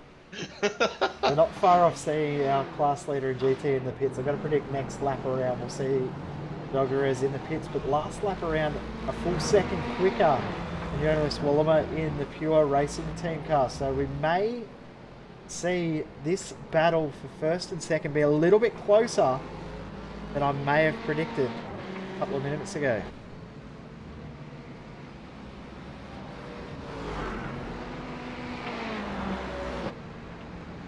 The 34 car does have quite a lead, well, a fair bit of a lead over the PRT GTE, but obviously with pit cycles and everything, whether or not that will stay stagnant, we will have to remain to be seen. Well, at the moment, that Radicals Online and ERT number 26 battle you're talking about, they're very close to each other. Drafting range, maybe. We could see an overtake here soon as they come through the bus stop.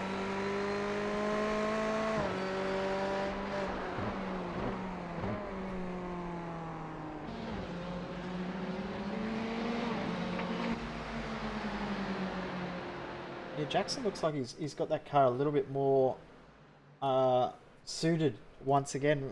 Saw at the start of his last stint, he was struggling with the car under brakes, but probably made a few adjustments and picked up a fair bit of pace through the middle of that stint. Finally got past Tsetsas at the end of his stint, but that hard work lost with that little clip into the pit wall. He's going to have to do it all again, but he might be able to do it into the International Horseshoe. He's probably close enough to have a dive. Not going to, though.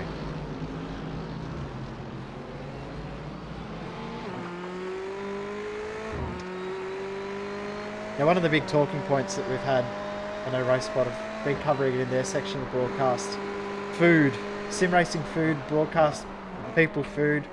What are we eating? Everyone's heard I've had cornflakes. What have you had? Chocolate. Mate, chocolate, just straight block of chocolate out from the fridge. Breakfast done right there.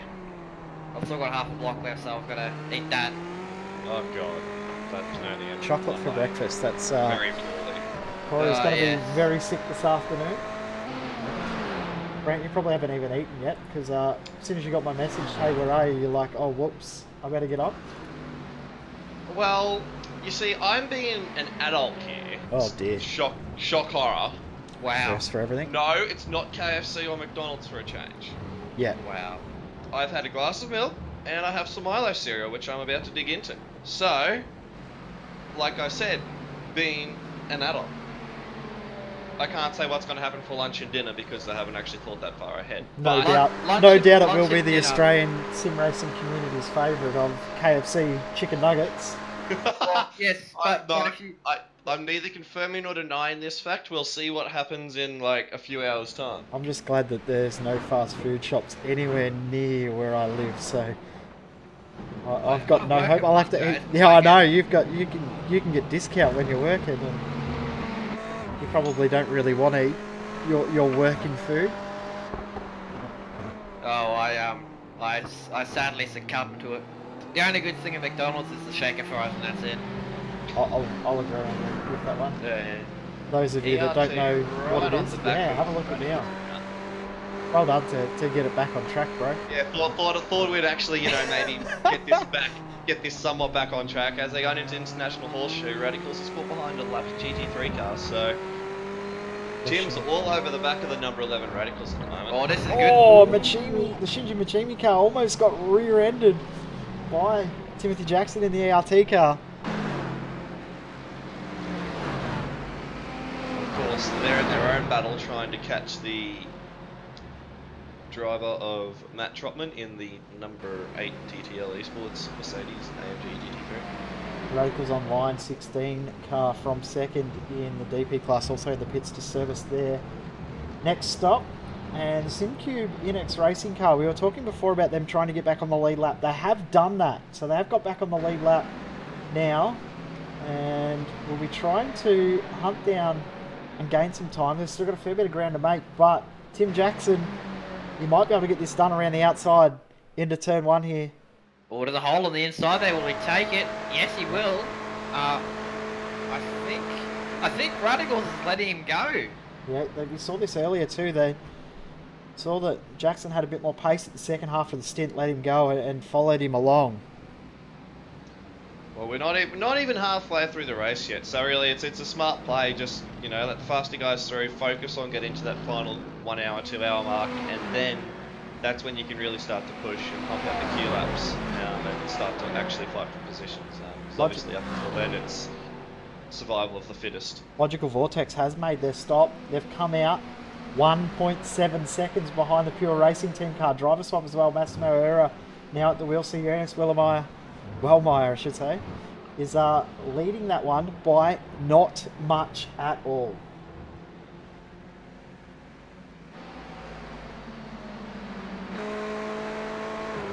We'll see if the Logical Vortex car, which was the quickest car for quite a while in this class, whether they can close up that gap. But it's very, very close, that battle for the lead in class.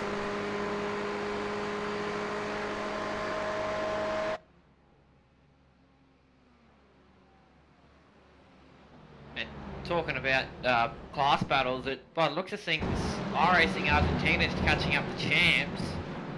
They've only got 2 GT cars in between, and then this could be a battle for, and then that means, you know what this is going to mean, Joe? We're going to have battles for the lead in all 3 classes. And we're getting near to that 10-hour down mark, so... Yeah, the Vandervelde sim racing car with Juan Lopez, well, they'll be in about 5 or 6 laps. When they come out, it'll be back to about 10 or 12 seconds for the lead in that class. So every class a battle for the lead within 15 seconds, and you've got an under 15-second battle at the end of an endurance race, a 24-hour endurance race. You say that's a pretty good close race. Well, when there's a 15-second battle, when you're near the 10-hour down mark, it's, you know, you're still trying to find time, but I think at the moment Radicals Online would be, if they're finding pace, staying with them, you know, they could pump out some Q laps with an hour and a half to go and could catch Vandervelde, but we will see what happens there. Juan Lopez, though, very, very quick in pretty much every car he drives, and at the moment he's lapping a little bit slower, around about 1.5 seconds slower last lap to Alex Sadler in the Radicals Online car. So that Radicals car is the fastest car on track at the moment. After that pit stop, they come out with fresh tyres, full tank of fuel. This car on screen right now is the fastest car on track.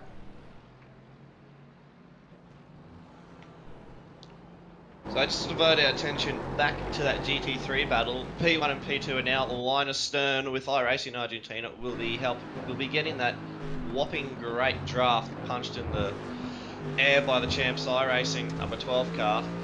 Line astern, like I said, so GT3 battle definitely starting to heat up. Yeah, it's really close between Guerrero and Garcia here. And the iRacing Argentina car, I thought they were done. They were pretty much a lap down, back and forth, only 45 odd minutes ago. They were in the lead when we come live, or just before we come live, and dropped all the way back to 4th. And have a look at how close they are now. Nano Guerrero is under a lot of pressure right now from that 37 iRacing Argentina machine. You could see him move here this lap as well. He's very close to it. He's looking very aggressive. He might want to make a move down here at the next hairpin. Will we look for a pack and send full express postage move? Or no contact signage, I think might be a good idea as well. Yeah, leave at the door. Yeah. Better make sure Australia Post doesn't throw it at you on the ground though when they deliver it, because that would do it. That'd be very sad. Those that watching probably have no idea what we're referring to there. You could go search up on Google Australia Post memes, and you should be able to find. You should be able to find it right there. But Garcia, I'm gonna guess he'll stay tucked in behind coming into the bus stop, and then we'll get a move done. He's gonna have to go around the outside into turn 1, but I'm fairly sure this iRacing Argentina Mercedes AMG will take the lead of this race. The pace that car has got at the moment definitely looks too strong for the Champs iRacing car right now. But you never know what's going to happen. Will we see it? What we're going to do now is hopefully stay in that draft, and we'll see, hopefully going to turn 1 if he'll make a move, we'll just stay behind. See if we're going to save some fuel and maybe get him on a stop at the end. Make a move. No, he's not close enough though.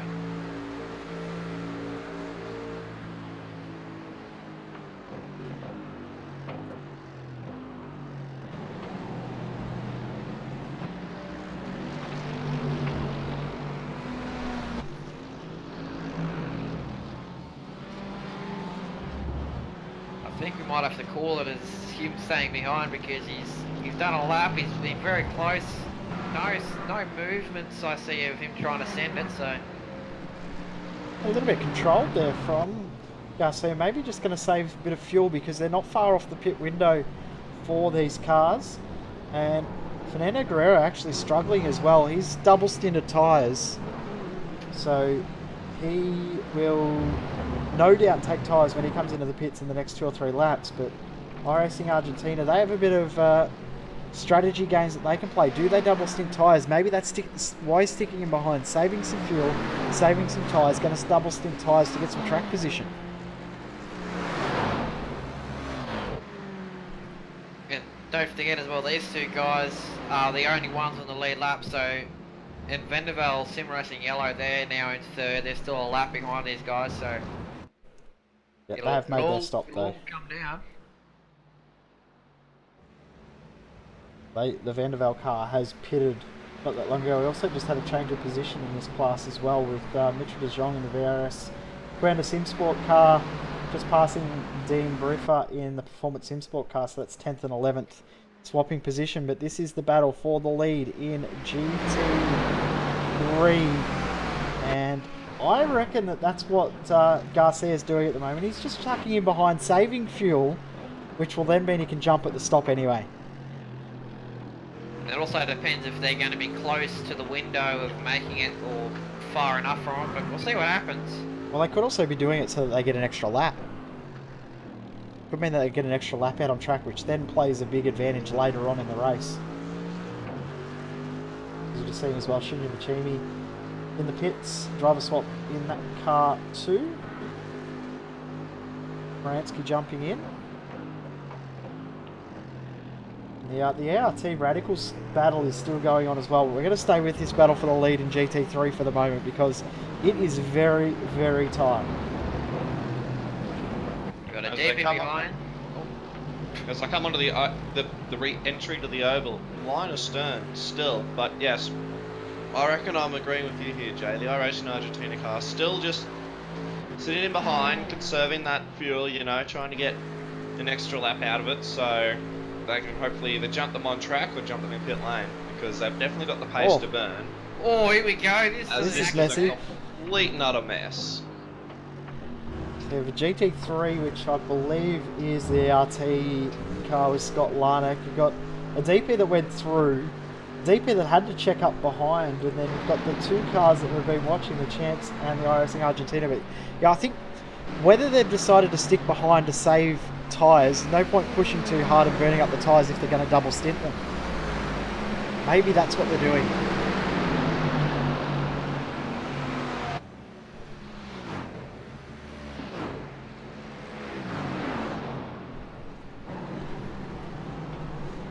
Just ahead, someone locked up the brakes big time as well. But Garcia now well and truly within range. Will we see a dive bomb? He's done it. He's got the nose in and move complete. Pack, send, sign, delivered. Now in the lead of the GT3 class at nearly just on the 10-hour mark.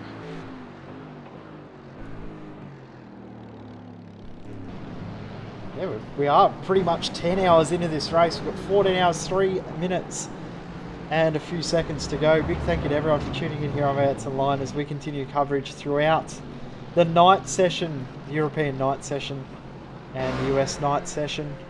We'll be here for the next 6 hours, right up until 8 hours to go. At the moment we've got Jay Kennedy, Brant Tucker, Corey Ott in the commentary box, and it's turning into a real juicy battle. The GT3 battle is very, very close. The GTE battle has really died off though, because Logical Vortex have dropped a lot of ground to the Pure Racing Team car ahead.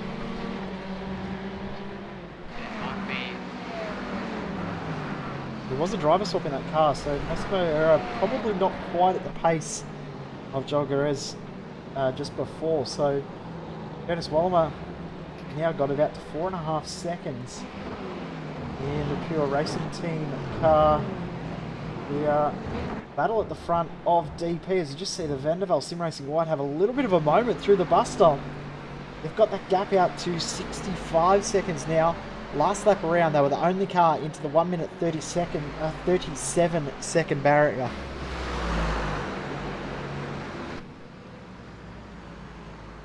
And they're not far off coming into the pits is the SimCube InX racing car, who had just got onto the lead lap, now in to take their next service. And just noticing, the TTL Esports number 8 car has actually moved up to 4th in class, ahead of the SRB Endurance car. So yeah, fair bit too. A full lap ahead of the SRB Endurance car. They were battling with Shinji Machini, but they've just come into the pits not that long ago. So the TTL Esports car actually were catching the Vandervelde car that's come out. They were in the lead.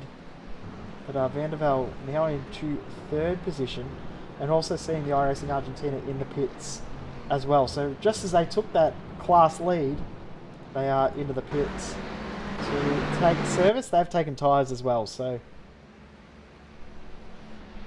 I actually think they're going a bit too quick down the pits. They're going over 100 k's an hour down the pits, so they possibly will have to come back into the lane. Has Garcia sped in the pits there?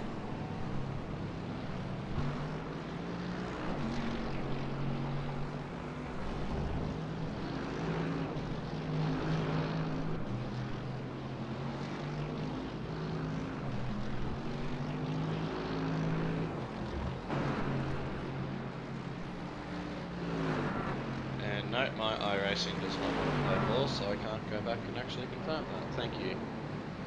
That's annoying. Oh, I can. Sadly, Brandon, I can go back, but I can't look at their pit stop, so. You're right, I won't be able to actually check the speed because my overlays won't work for that bit, but carry on because Radicals Online versus Evolution Racing Team is still going on.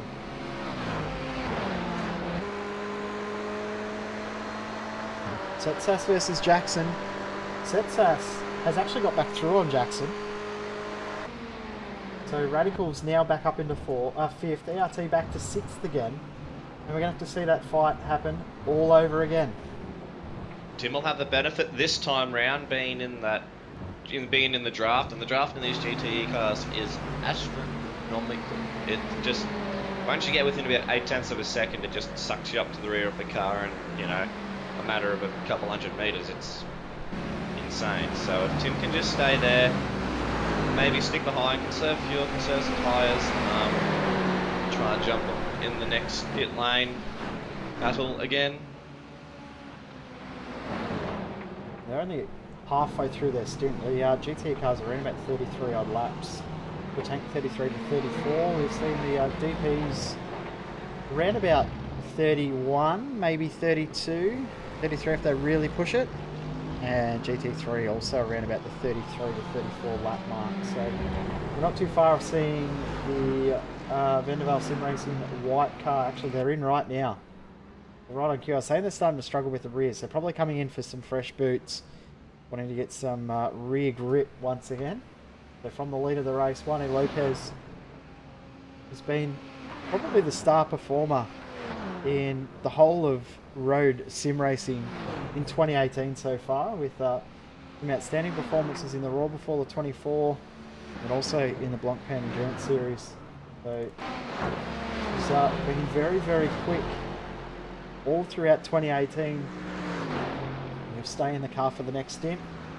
To start lap 361, so we've literally gone full circle in this race. Gone full circle and then some, because we're now got less than 14 hours to go. So, guys, we're now less than 2 hours away from the halfway mark. And now it's Vandervelde Sim Racing white. Lopez still in the car. They come back out again. I'll be having great fun with those ice cold tyres on the Daytona prototypes. Now have a look how close the Radicals Online car actually is. They're coming into turn 1.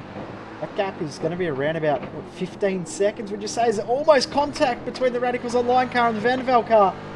That was very, very close. That was very close to big contact between the 16 and the 699 into turn 1.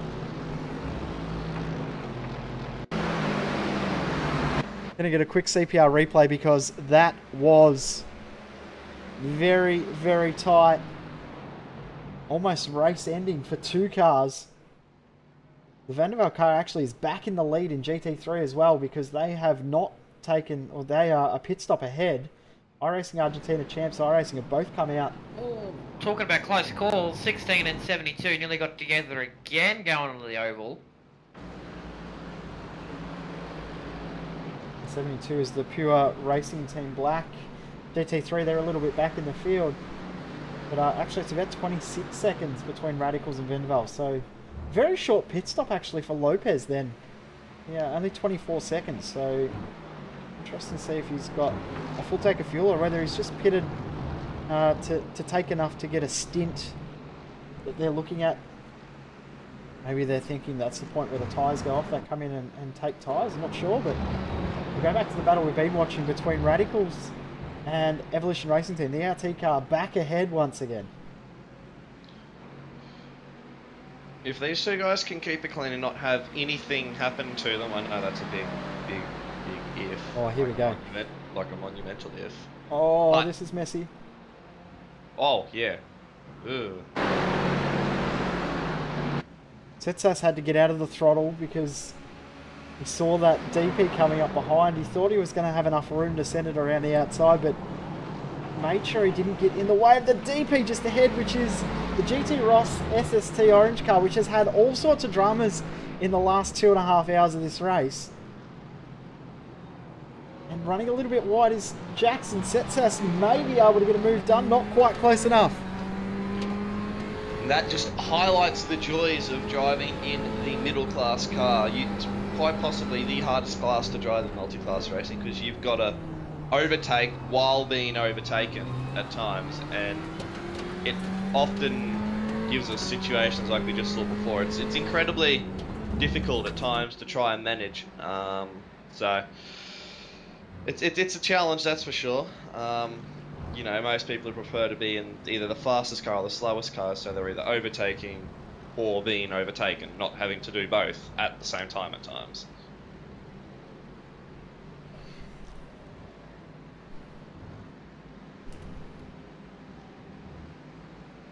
And well, behind the this GT battle, we now have second place. Someone's going off the... Oh, so GT Ross orange car is having a bit of lock up, but behind this GT battle we're focusing on is second place GT3, was first. Yeah, I don't know if Champ's going to catch up and maybe do an overtake, but we'll see. So this is the battle for third and second in GT3 between iRacing Argentina and Champs iRacing. And these guys have got to be careful to not fight too hard because they'll let that Vanderbilt car go. All that hard work that they had done to retake the class lead, they'll let it all go if they fight too aggressively right now.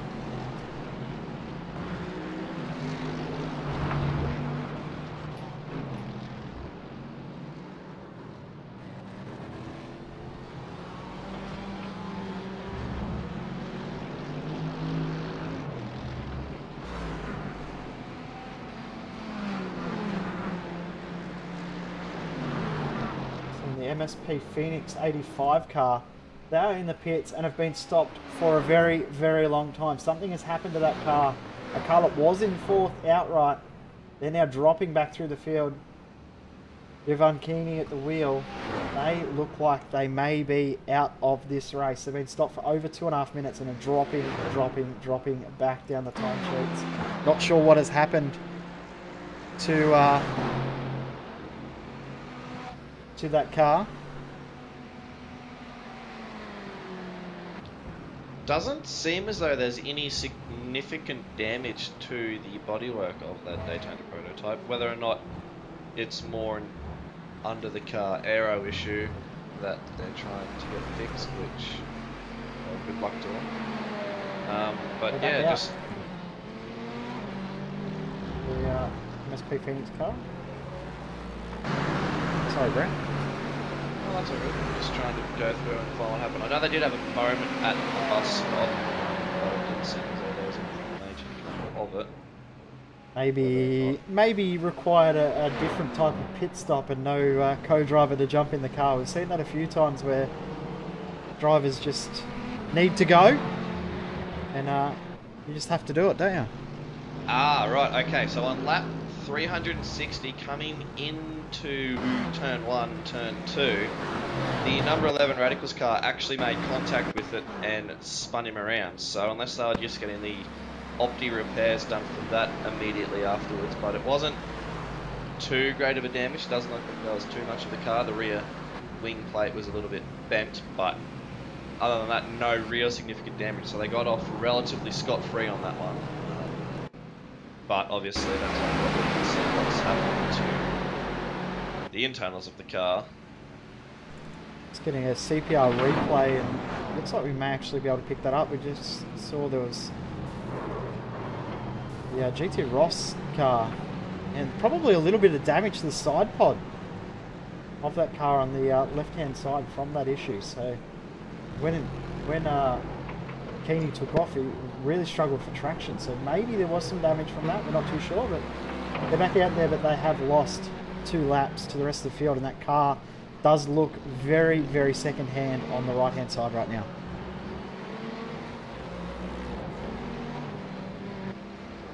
And being a prototype, well, somewhat of a prototype, I should say, it's very heavily reliant on that aero that it's needed. So that could potentially be an issue coming into the straight line, which obviously at Daytona is 3/4 of the track.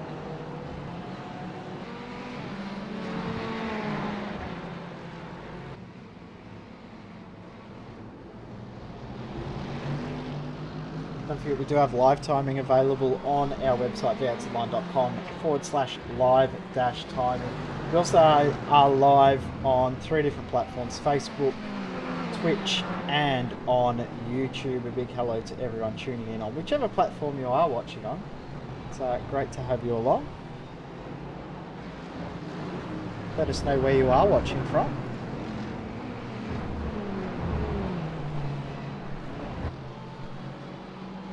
Those that are wondering, the 3 of us in the commentary box are all based in Australia. And, myself, I'm in southern Australia, where we're going through a massive heat wave. Those of you who are sports fans may have seen Australian Open tennis. I've been struggling with massive heat. That is what I'm going through right now.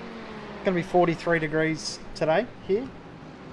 Yeah, that's perfect weather, Joe. Oh, That's it's brilliant. great weather when you've got 5 screens in front of you trying to set up a broadcast. It is very, very hot in here. I've got the thermometer in, and for those of you in America that don't understand Celsius, that's about 110 Fahrenheit, there or thereabouts. So it's pretty hot. Yeah, so basically put it to light temp. It's pretty hot. It's very hot. Meanwhile, up here in southeastern Queensland, it's a nice and calm, slightly overcast day actually. So it's perfect. It's nice. Don't even need the fan on. It's great. I would love that, to not have to have the fan on. I've got the air conditioner blowing on me, but I'll tell you what else is hot right now. iRacing Argentina versus Champs iRacing. 2nd and 3rd in GT3. This is a very, very juicy battle because Champs are now ahead of iRacing Argentina. That's only just recently happened as well. I think The about a timing- lap ago. Yeah, the iRacing timing screen's yet to update, but we all know what they're like.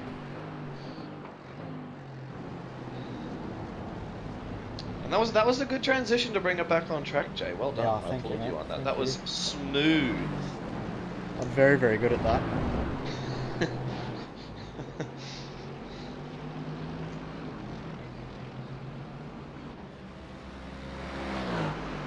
The battle between ERT and Radicals, I cannot believe that that is still going on too. So pretty much from the moment we went live now 2 hours and 20 odd minutes ago, these 2 cars have been nose to tail the entire time except for when one of them has been in the pits. I think the biggest gap separating these 2 cars has been about 3 seconds. This entire stint, I think the second either way has been the biggest gap that they have had. And right now, this is going to get messy.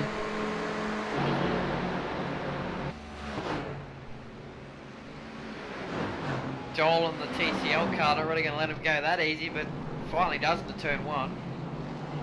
That's Joe Burkett in the TTL car, taking over from Matt Trotman. Those guys still in 4th position. They are out of sequence. We're going to go back to Champs iRacing versus iRacing Argentina though, because the iRacing Argentina car almost was close enough to get it done into turn 1 and 2.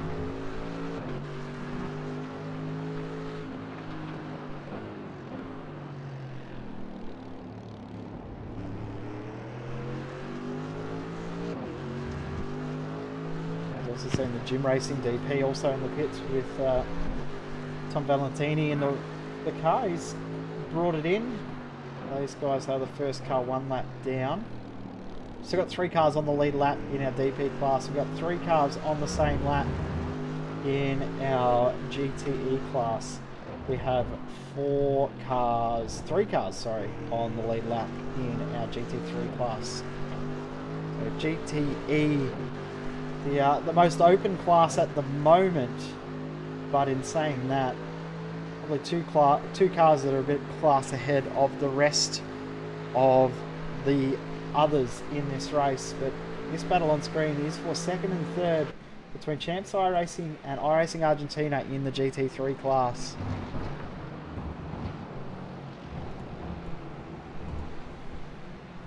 And Champs being the biggest movers out of this pair, grinning up on 51st position, now up to 29th. So good to see those guys making moves up through the field.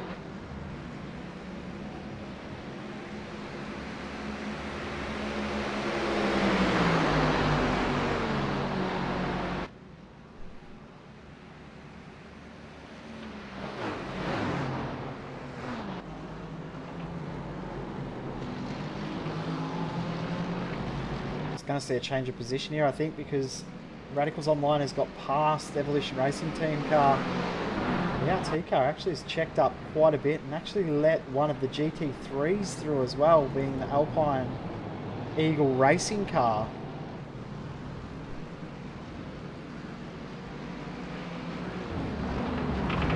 So interesting there that Timothy Jackson has let the Radicals car by, but in doing so also let a GT3 through, probably unintentionally, as we come back to the GT3 battle once again.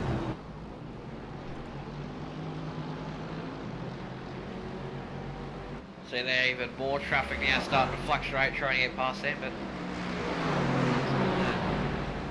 iRacing Argentina is getting hassled there by the 35 car of Christian. I don't really want to try and butcher any last names, but it's 3 wide down the back straight. It's fine. It's all good. Nothing to worry about. I say that. As we say that, nearly everyone pushes the bus stop. And Garcia's lost out big time there. He's lost about 2 seconds to Sergei Mantura. But Manturana, I should say. With that whole bubble of traffic that they just went past, that Champs iRacing car, they've got to get by him so they could slow him up as well. And they probably will, depending on where they come past. It looks like the Champs iRacing car might have one come through before the International Horseshoe, but probably going to get stuck on the outside out in the marbles through the apex of the corner, which will help the iRacing Argentina car come back through. No. So Champs iRacing is probably a little bit lucky with where they've got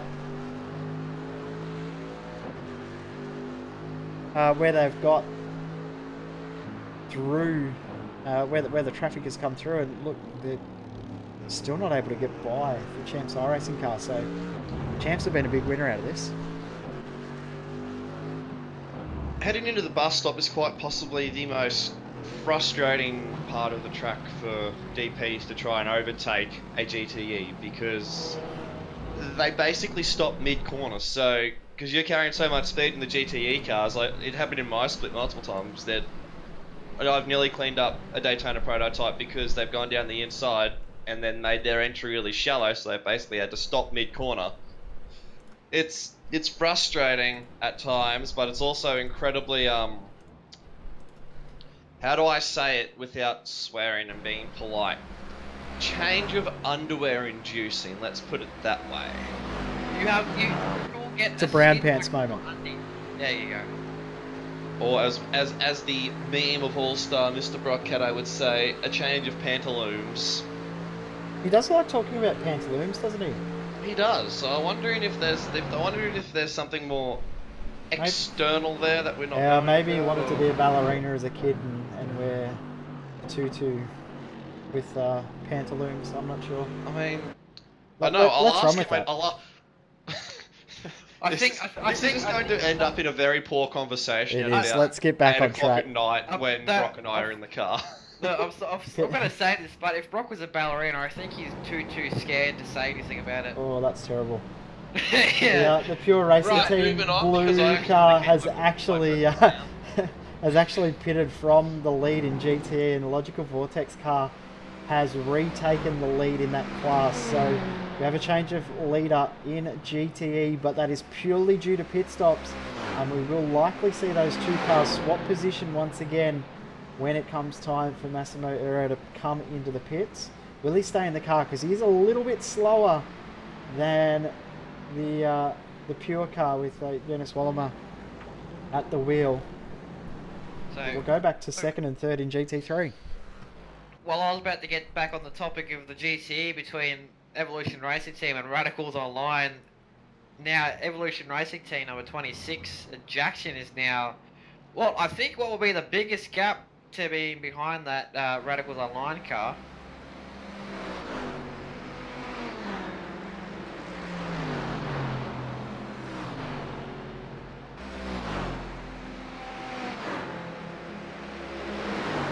Meanwhile, out front, the Vandervelde Sim Racing White continuing to open up that gap to Radicals Online. They've now got basically a 32-second margin over P1 to P2, so they're just in cruise control mode, trying to keep it clean at the moment. Just have a nice yawn there, mate. I know you've had no sleep, but jeez. It's fine. As long as I don't put the viewership to bed, I'll be fine. Well, all the European viewership, you mean, to bed. Yeah, that one. Yeah, that one, yeah. That one. That one.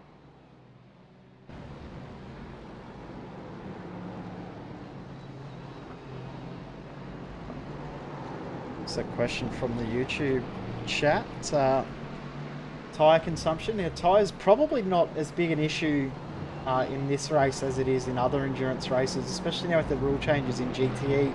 Previously, GTE cars could not change tyres and fuel at the same time, but now can refuel the car while changing tyres. So GTE, definitely no issues with tyre consumption. Same with the DP class. They can change tyres, get back out on track while they're fueling the car up. But GT3, we have seen already a few teams decide not to take tyres to get themselves track positions. Double stinting tyres is definitely something you can do in the GT3 class, and we have seen it already. We did see the last pit stop, not the pit stop that's just been, but the one before from iRacing Argentina, to get themselves back into some track position. They double stinted tyres, and I'm going to guess they'll do it again because they're just sitting behind the Champs iRacing car now. It's at what looks like saving fuel, but at the same time saving tyres as well. Admittedly, it is a bit unfortunate for me with the GT3 update. GTE update, you meaning? That one. I knew what you meant. Because as you saw in the REC race, Jay, with the ASM 218 car versus the Fusion car, it was very much could have potentially been a race deciding strategy call whether to double stint tyres or just single stint them, and now you've basically taken that strategy out the window, but that is what WEC is going to, so it makes sense that iRacing would update their sims to be in line with the real world and WEC. Yeah, matches the real world rule change for that class. But strategies, GT3 though, still double stinting tyres is definitely a strategy. We've seen it in Bez and in this race already, that double stinting tyres is something that can help if you are good enough to drive on second-hand tyres. Well, if you have the confidence to around here anyways, Joe. That's a very good point as well. And being a cooler track temp as well, it won't be eating the tyres anywhere near as much as it would be if it were on a 40-degree track temp like we do see most of the time in the daytime races on iRacing.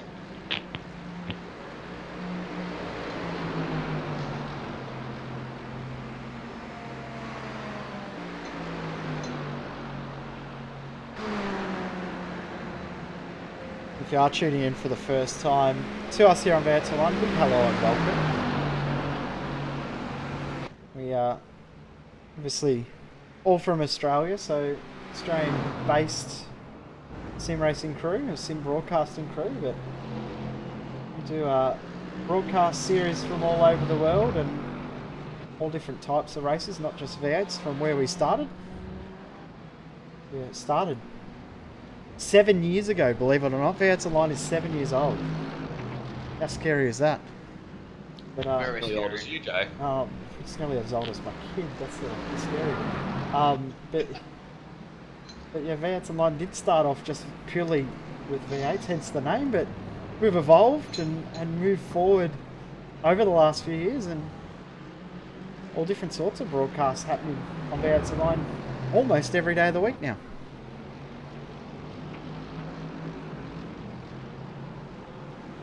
As we watch the Champs iRacing car with Sergey Maturana at the wheel with Roque Garcia in the iRacing Argentina car.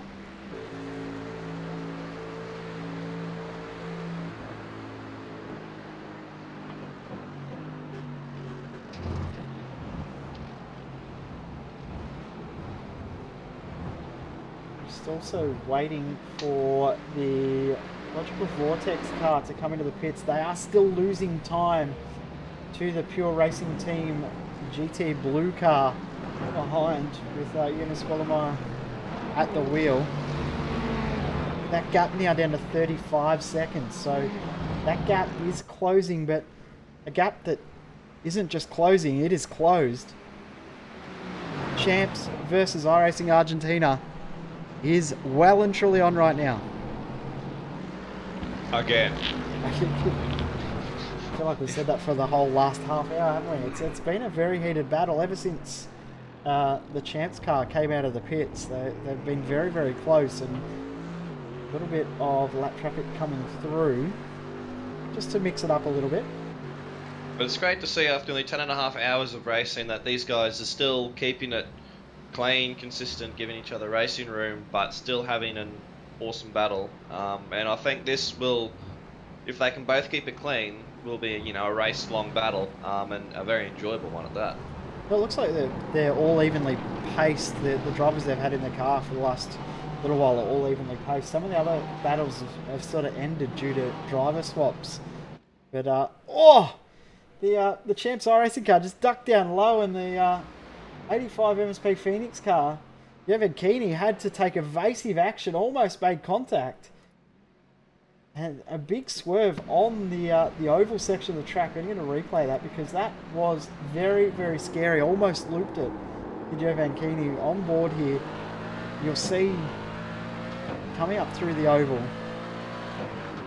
how close there was to being contact, and almost Keeney into the wall. That's really where the Champs iRacing car should have really just held the high line and let those DPs through safely, because it's when you do sudden lane changes like that is when issues will arise. And I guess that's the biggest thing with endurance racing, especially multi-class racing, is just hold your line, do your thing, and let the faster cars go around you. That's the easiest way to do it, and it works wonders 90% of the time. And it's sort of like when people do that, especially when I've been in the DP, when people decide to do late lane changes, it's sort of like when you're on going on the highway and some dude decides to chuck it left right in front of you and take the off ramp that's about not even that close to you. So it's very exciting, but if you're this far into the race, why would you try and risk it? Slow up a little bit, But, well, they'll continue on now, but I think this battle for GT3 is made a pit, may have died off a little bit for now. Yeah, I think those lap cars have made it a little bit harder for Garcia to close back up to the back of the Champs iRacing car, but they are not far away from coming to the pits. Another car that's not far off coming to the pits as well is the Vandervelde car that is in the lead of this race. And while these guys have been battling, they've actually still a good pace of Champs and the iRacing Argentina cars. They are closing that gap. It was out to about 22 odd seconds. It's now down to 17. So Vandervelde Sim Racing Yellow 699, whilst they are in the lead of this race and fairly comfortably for now, the gap behind is closing.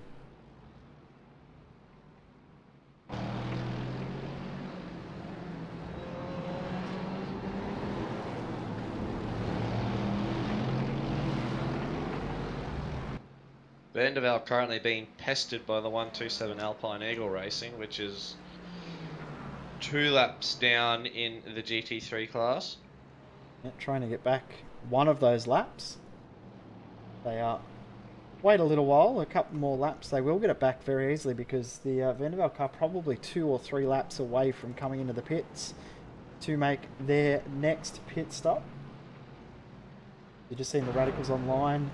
Car from second outright is in the pits to take service, and also not far off coming in as well is Massimo Ura, who has lost another couple of seconds back to Jonas Willemeyer. That gap is now down to 34 seconds, so if they're wanting to keep the lead, they need a gap of around about 42 to 43 seconds. So as it stands right now, your effective leader will be the Pure Racing Team car, but give it a couple more hours and that could all mix up once again.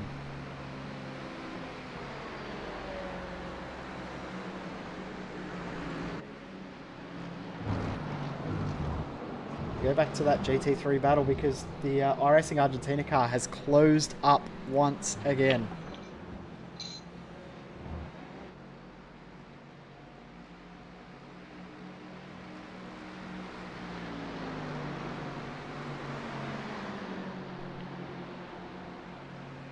And then 0.8 of a second between Garcia and Maturana. So the iRacing Argentina car will start to be feeling the effects of that draft, like I said, through the long straights leading up to the bus stop and back down to turn 1. So if anything, it seems like iRacing Argentina do have the edge over Champs iRacing, but just choosing to sit behind and conserve those tyres, conserve that little bit of fuel, maybe play a bit of a strategy play here. So just content to sit behind at this point in time and not make any real daring moves. Obviously still 13.5 hours to go in this race, so a long way to go yet.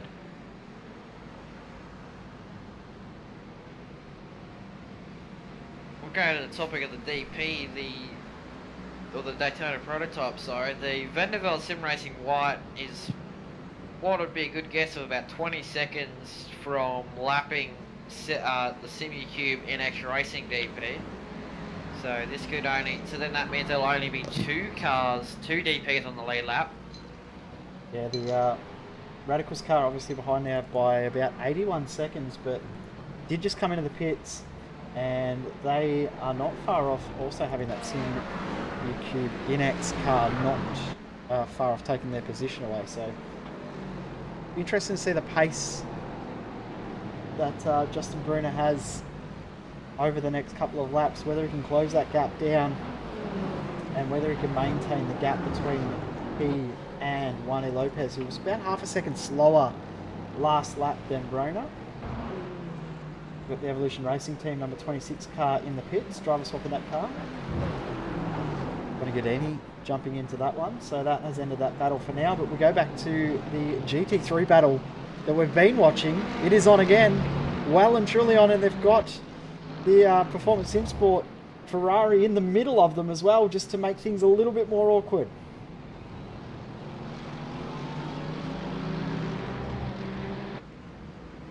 Well, that's what Brand said before about being the middle class. You get overtaken and you're overtaking as well, and this is well, he's going to try and get past him here, but I think that Argentina car wants him to get in front and maybe hold up the champs iRacing car. Big thing is that these classes are a lot more evenly matched than we've seen in previous years. Without the GTE class, we've seen where we've had the DP and the GT3s running, the disparity between classes is quite extreme, and even before that we had the Mustang as the class instead of GT3, and the gaps between the classes this year is a lot closer than we've seen in any other year in this series, in this event. So getting past by lap traffic and passing slower class cars is nowhere near as easy as what we've seen in the past. Those Mercedes are really OP in straight line at Daytona. Like it's astronomical. The GTE cars on the straights barely manage to, you know, pass them and at times keep up with them. But obviously, once you get, and then you've got the braking performance as well with GT3s having ABS and traction control, whereas GTEs only have the traction control. So braking performance for GT3s is a lot better, and then you've got the mid-corner speed is just phenomenal in those GTE cars compared to the GT3s. You got to also think about it, there's only, what, 4 braking zones in the whole circuit. So there's only 4 possibilities of you trying to sneak it up the inside and maybe get past, but at the moment, this GT3 battle's still going on. They're even closer than I think what they were the lap before. Well, they had that GTE in between them the lap before, and while it's got ahead, it hasn't broken away. And that's what we're meaning about the speed difference between the classes. There's nowhere near the speed disparity. Ooh, in the background, DP had taken the grass to get past the GTE. That's the gym racing car, I believe. There's a brown pants moment there for him, maybe. It's the Bahrain endurance car with Bruno Di Carmo at the wheel.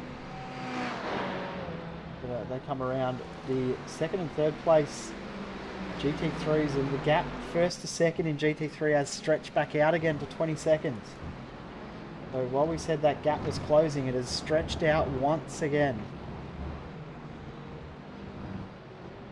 What we might do is quickly take a very quick break, our last break for this stint here on the iRacing 24 Hours of Daytona. We'll be back in a couple of minutes with this battle starting to heat up and pit stop cycles starting to happen in GT. This is Vance and Line's coverage of the iRacing Daytona 24. Not too far away though. We will be able to go dirt racing at the Chili Bowl, and I'm very looking forward to that. We'll be back in just a moment.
iRacing.com is a sim racing game that combines a true-to-life racing experience with an online community of virtual racers from all over the globe.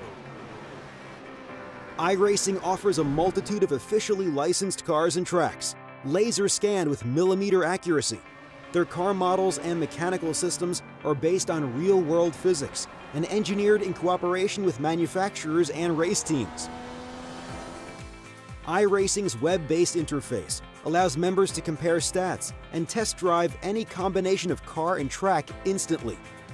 Their skill license system ranges from rookie to pro, ensuring members are always pitted against those with similar skill sets. Members are able to sign up for a weekly race series, compete in time trials, host a private race with friends, and participate in racing leagues created and run by the community. With over 60,000 members, iRacing works in partnership with renowned motorsport organizations like SRO Motorsports Group to deliver virtual races based on the real-life Blancpain GT series. iRacing's Blancpain Endurance Series features team racing, giving members the ability to build a team and participate in races ranging from 3 hours to 24 hours.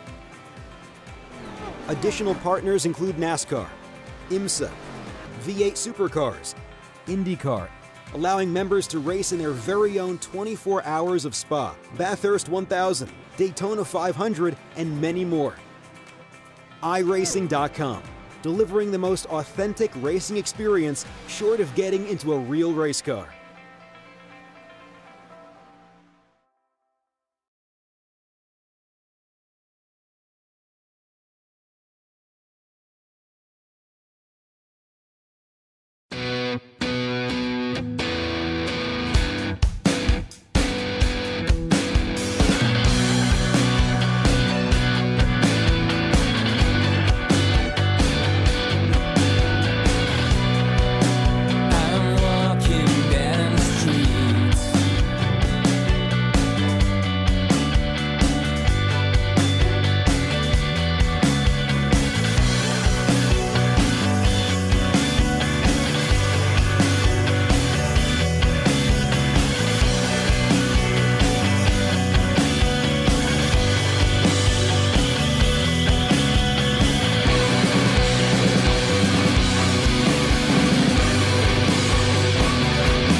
Welcome back to V8's Alliance coverage of the iRacing 24 Hours of Daytona.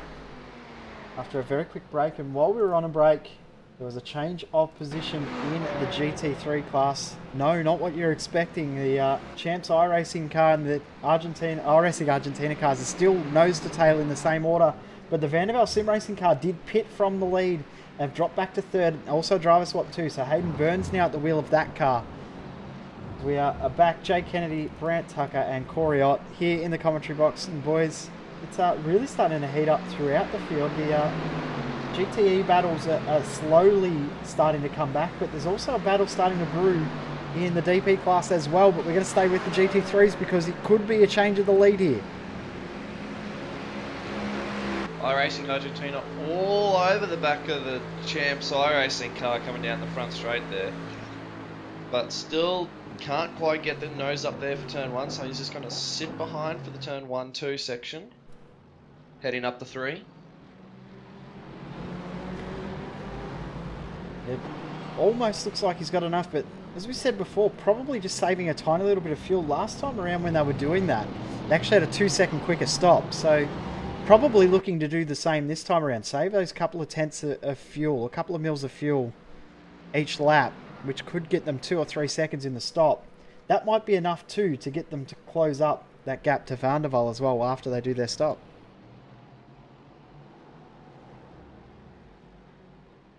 Because if you can take 2 seconds off, you know, a pit stop from here on out, it'll add up over time, and you'll soon find that you may well be a full pit stop or only needing a splash and dash towards the end of the race, which will obviously give you more track position. So it's a smart play here.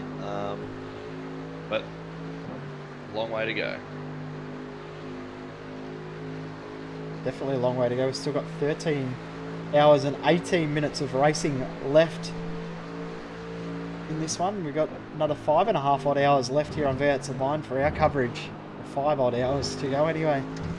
Here on V8's Line, it's a very big weekend of broadcasting. Of course, last night we also had the Blancpain Endurance Series finale, the final round of the pro qualifiers, and that is all but settled now on who will receive pro licenses in the GT class for 2018. But Champs iRacing just looking like at the moment they're a tiny little bit stronger and use that side draft advantage there too the cover off from Garcia coming into turn 1.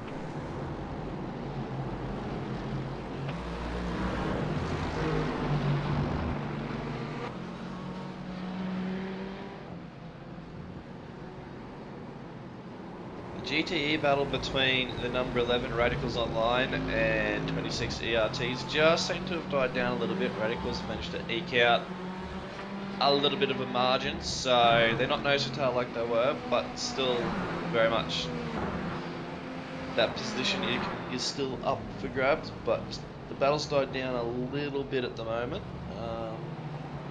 Yeah, they've been both into the pits, both, driver spot for the RT car with Donagadini jumping into the car, as we've seen the Logical Vortex car also in the pits now, so they were from the lead, they were in the lead I should say in GTE.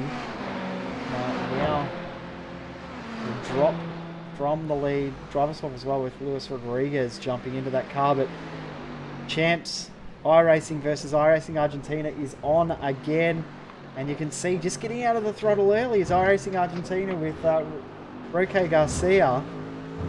He's definitely saving a bit of fuel. Saving a bit of fuel, and it opens up, if you roll out just that little bit earlier, it opens up your brake marker that little bit more. That gives you a little bit clearer line of sight going into the bus stop, because you don't want to get it wrong, because you've got walls waiting for you on both sides, as we sees right up under the rear grille of that number 12 car now. Slightly lifting off again into turn 1, turn 2. Just going to go back in the field a little bit. It was MSP Racing Phoenix 85 versus Team RSO. And Team RSO is going to go around the outside, but have to tuck back in the line behind Jovan Keeney in the MSP Phoenix car. This is very juicy. This is for 5th and 6th. Cedric Nibblesek has just come out of the pits about 3 laps ago, come out behind Keeney, and has not been able to get ahead since that pit stop was made. The MSP Phoenix car having a bit of a wiggle on the exit of the bus stop there, took a little bit too much curb and dirt. Nice little wiggle under him.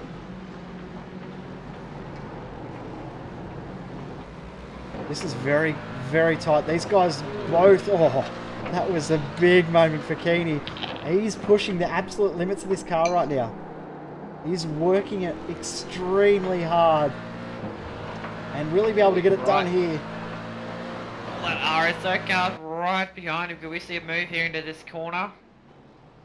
Oh, but Keen's got the inside covered pretty much, locks it up as well.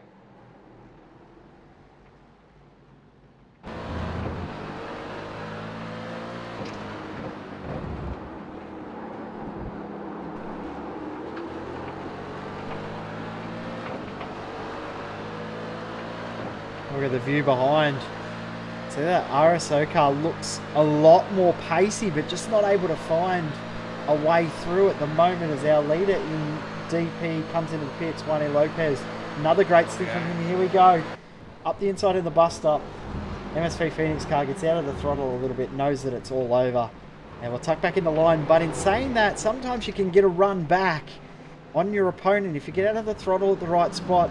Get your braking marks as a normal braking spot. Get through the corner. You can get a run out of the corner.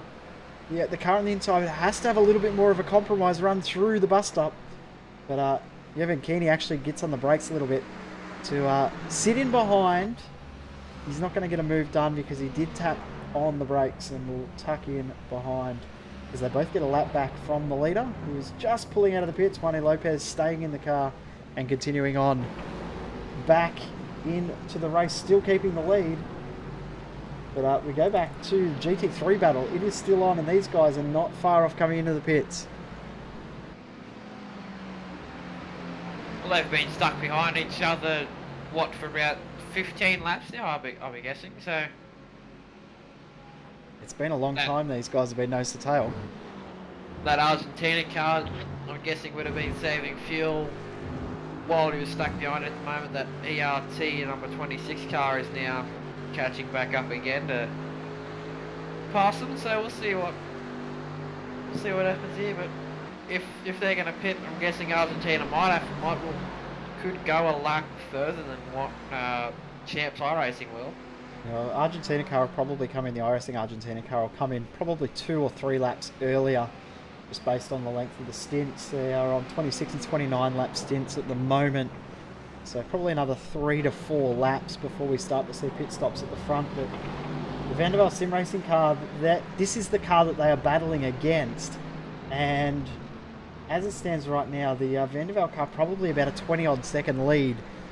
But, big but, is whether these guys that are battling the Champs iRacing and the iRacing Argentina car, if they don't take tyres, that could really change the complexion of this class coming up to this next phase of pit stops. Well, if Champs want to keep the track position, they won't take tyres, but if Argentina want to get in front of them, you know, they might take a chance and not take tyres. But if they both don't take tyres, then it's going to be maybe the cinch from hell for both of these drivers, meaning that Vanderbilt will catch up. But still got a few laps of speculation left until they actually hit pit road. But in the background you hear Brant drops his spoon from his cereal. Sorry. Was I right? Was I right? Was that a good guess? You were correct, yes. Now, what cereal was it? You said Milo cereal. Milo cereal, boy.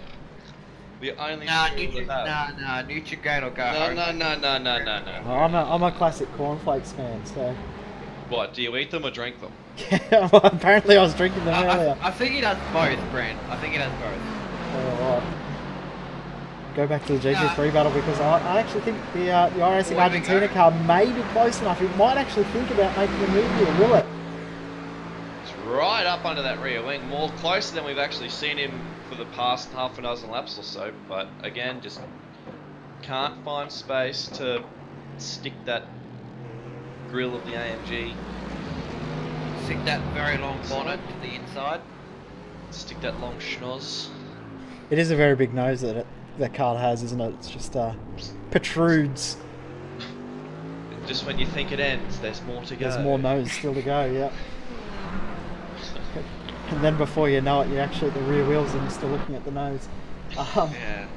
Go back to the DP battle that we were watching. It has stretched out now, so the MSP Phoenix car not quite able to stick with the Team RSO car as we may have been expecting. The RSO car now has about 7/10 of a lead over Yevon Keeney in the MSP Phoenix car, but gap at the front, Juan Lopez, they have now a 44-second lead and are absolutely driving away with this race.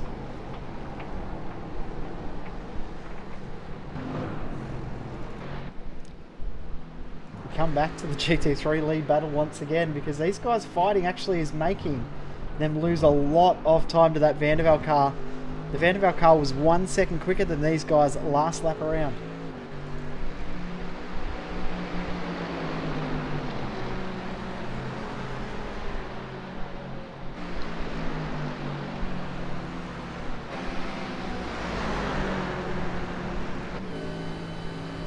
We see a move this time again. Little tap on the brakes. Just checking up to save a bit of fuel, so you get out of the throttle very early. Well before you get your foot on the brake there on the off the throttle to save just a dash of fuel. That's all you need to do. Just if they can save 50 mils of fuel each lap, that's a big chunk of time at the pit stops.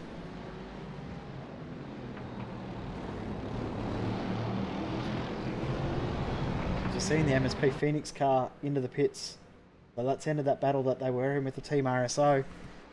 The GTE field is very, very stagnant at the moment. There's not too much shuffling, only shuffling from pit stop cycles. So that's why we haven't focused a great deal on that class for a little while. Radicals Online still continuing to eke out a bit of a margin back to the ERT number 26 car. Radicals haven't had a driver change for quite a while now, so just keeping the same driver in there in a rhythm, consistent, doing clean, consistent laps, and that's what you want at this point in time in the race. Halfway, nearly halfway, your mind starts to wander a little bit. You get you realise you've still got another 12 hours to go, and you know mistakes will start to creep in from here on out. So making sure you've got your drivers into a rhythm is pretty important. And also as well, you don't want any drivers going in to that second 12 hour with basically not being in the race at all. So you really want that next 12 hours in this race to be the consistent try and push, and then maybe with an hour to go, as we all said, with an hour to go, get some Q laps out, and maybe, if you're very close to that lead, get the win. We hear it so many times, you're buying that ticket to the end of the race. You want to still be in the race. You can't win it at this stage, but by hell you can lose it. And just staying clean and staying in a position where you can possibly win the race is enough. We're just going back to a battle in DP. The MSP Phoenix car has come back out and come out right behind the Evolution Racing Team car of David Weiss, the 226. So we'll see if Jovan Keeney can potentially get something happening here and get a move done on the 226. He is close enough. You'll be getting that big draft as well from the 226 car just ahead, so you'll be starting to get sucked up to the back of the car. And you can. It doesn't take long, like I said, for it to start to take effect. All of a sudden, you're right on the rear bumper, and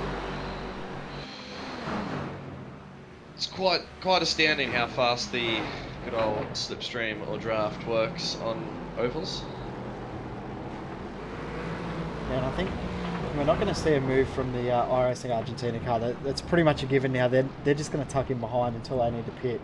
But this battle that we're now watching between Evolution Racing Team car, the 226 with David Weiss at the wheel, and just behind is Jovan Keeney in the MSP Phoenix car. This is the battle to watch right now. MSP's closed right up and coming out of the International Horseshoe now, heading down towards the re-entry onto the oval here. So you hear a car glance at the wall somewhere ahead, I'm not sure where.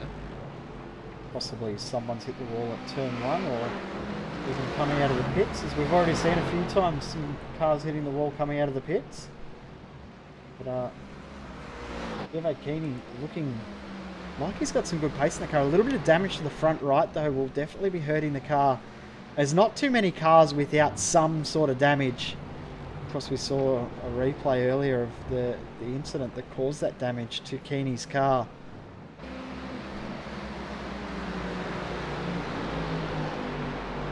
Taking every little bit of draft there from that Mercedes-Benz, even into the very last moment to jump back out and overtake him. That's the Vanderbilt yellow car, the car that will jump into the class lead once the iRacing Argentina and Champs iRacing cars jump in the pits, depending on how strategy goes. But look at how late on the brakes Keeney is in comparison to the car ahead of David Weiss, and back out on track is the number 5 core sim racing car they're just coming past now. That car was in contention for the lead, but they had a very, very long pit stop when we first come live, and that has put paid to their chance at a victory, but still going. You never know what could happen in these races. Govan, I don't know if he was flashing the lights at the core car or the ERT car in front, but see if we can try and hunt him down, maybe get it. Oh, he had 2 in the grass. Nearly lost it as well. That was close. Right on the rear bumper of the ERT car coming into the re-entry of the oval. We've had to change a position too at the front of GT3 as well, because iRacing Argentina have taken the lead and they are 1 lap away from taking the pit stop. So as they did last time, overtook with 1 lap to go until their pit stops. They are 1 lap away from pitting now, and they've taken the lead in that class once again. We go back to the DP battle once again though, because this is tight. This is racy, this is on.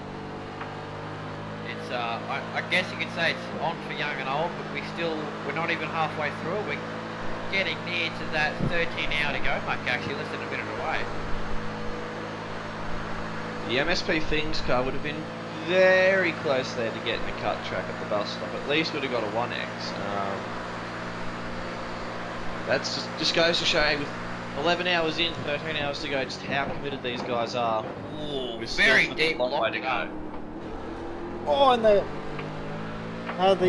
Odox car just Odox ahead car. almost looped it into turn 2 and then almost made contact. And that car is a fair way back in the field. The car ahead of them actually is a pure racing car, which we know, we said earlier, they are a few laps down. Those guys are battling for position and not too far away from each other. So we could see those guys battle in the next little bit. But we're going to stay with this battle because it is on for sure.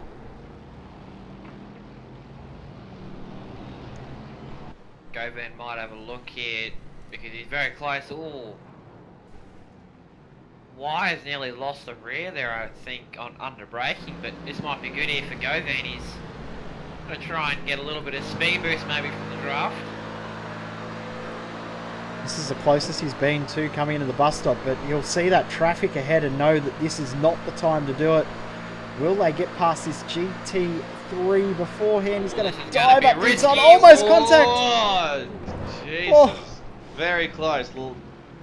Lucky he caught it, otherwise he would have been heading straight for that tyre barrier at the bus stop. And as we all know, that's the one that just likes to suck you in and not let you go of its grasp. Which means that would have been an escape and probably would have been 2 laps down. That's race ending, essentially, because the damage that the car would have had from that too would have been extreme. We're going to get a CPR replay because that was full on. That was big. That was tight. That was close. That was I'll take another note out of the quote book. That was crazy bonkers. Crazy bonkers indeed. Ooh, Wise very loose out of turn 1. Now Govan's right on the tail. You know, Wise really, it does not look okay. Yeah, Jovan's got through, so that's move done with David Wise making that mistake. And now surprising, Govan and Wise. surprising too is Jorge Garcia is continued on for an extra lap. He's done 35 laps in this stint, so getting an extra lap now is very, very crucial. If you can go 1 lap longer than your opponent on every stint, that potentially eliminates 1 pit stop out of this very, very long race. And he'll come in this time.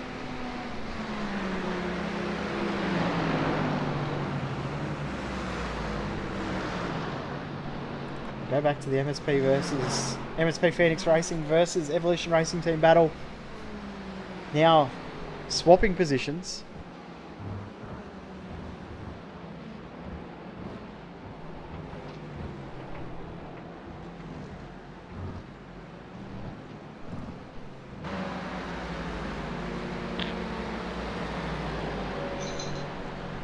As Brent still continues to eat his cereal. Damn right. It's almost going to become a meme, you eating your cereal throughout this race. But have a look at David Wees. Flash of the headlights right in behind Jovan Keeney. Oh, again, Govan just locking it all up. Actually, really, I should recall him Govan, but I've found a nickname for him. I think his name is Godvan, from what I've heard. So, more locking up. He likes to lock up those front tyres there. Yeah, that was another moment as he's driving 100% commitment in earlier stints. A couple of stints ago, he was the fastest car on track despite that car being a long way out of sequence. They are 3 laps down from the race leader. They now have 47 seconds to catch a car ahead, but now fairly heavily damaged as well from that incident around about an hour and a half ago. As we see the Pure Racing Team car has not broken away from the logical Vortex car in GTE. That gap has stayed stagnant around about 20 to 21 seconds in this race. So that is a little surprising that hasn't stretched out. Ooh, Godvan just decided to launch it up the inside of 2 GTs battling, and one of the GTs had to take the escape road there, sadly. And as predicted, iRacing Argentina, no tyres at the stop. They have come out only 3 seconds behind Vanderwaal. Champs iRacing has responded by jumping into the pits, but we now have the first and second cars in GT3 only 3.5 seconds apart.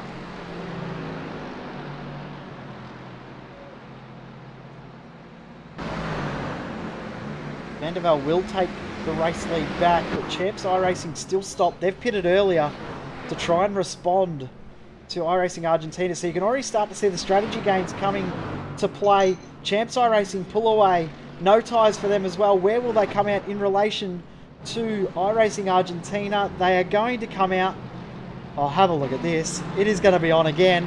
iRacing Argentina versus Champs iRacing, same two drivers in the car, same gap once again. This is like we're just watching a replay from an hour ago.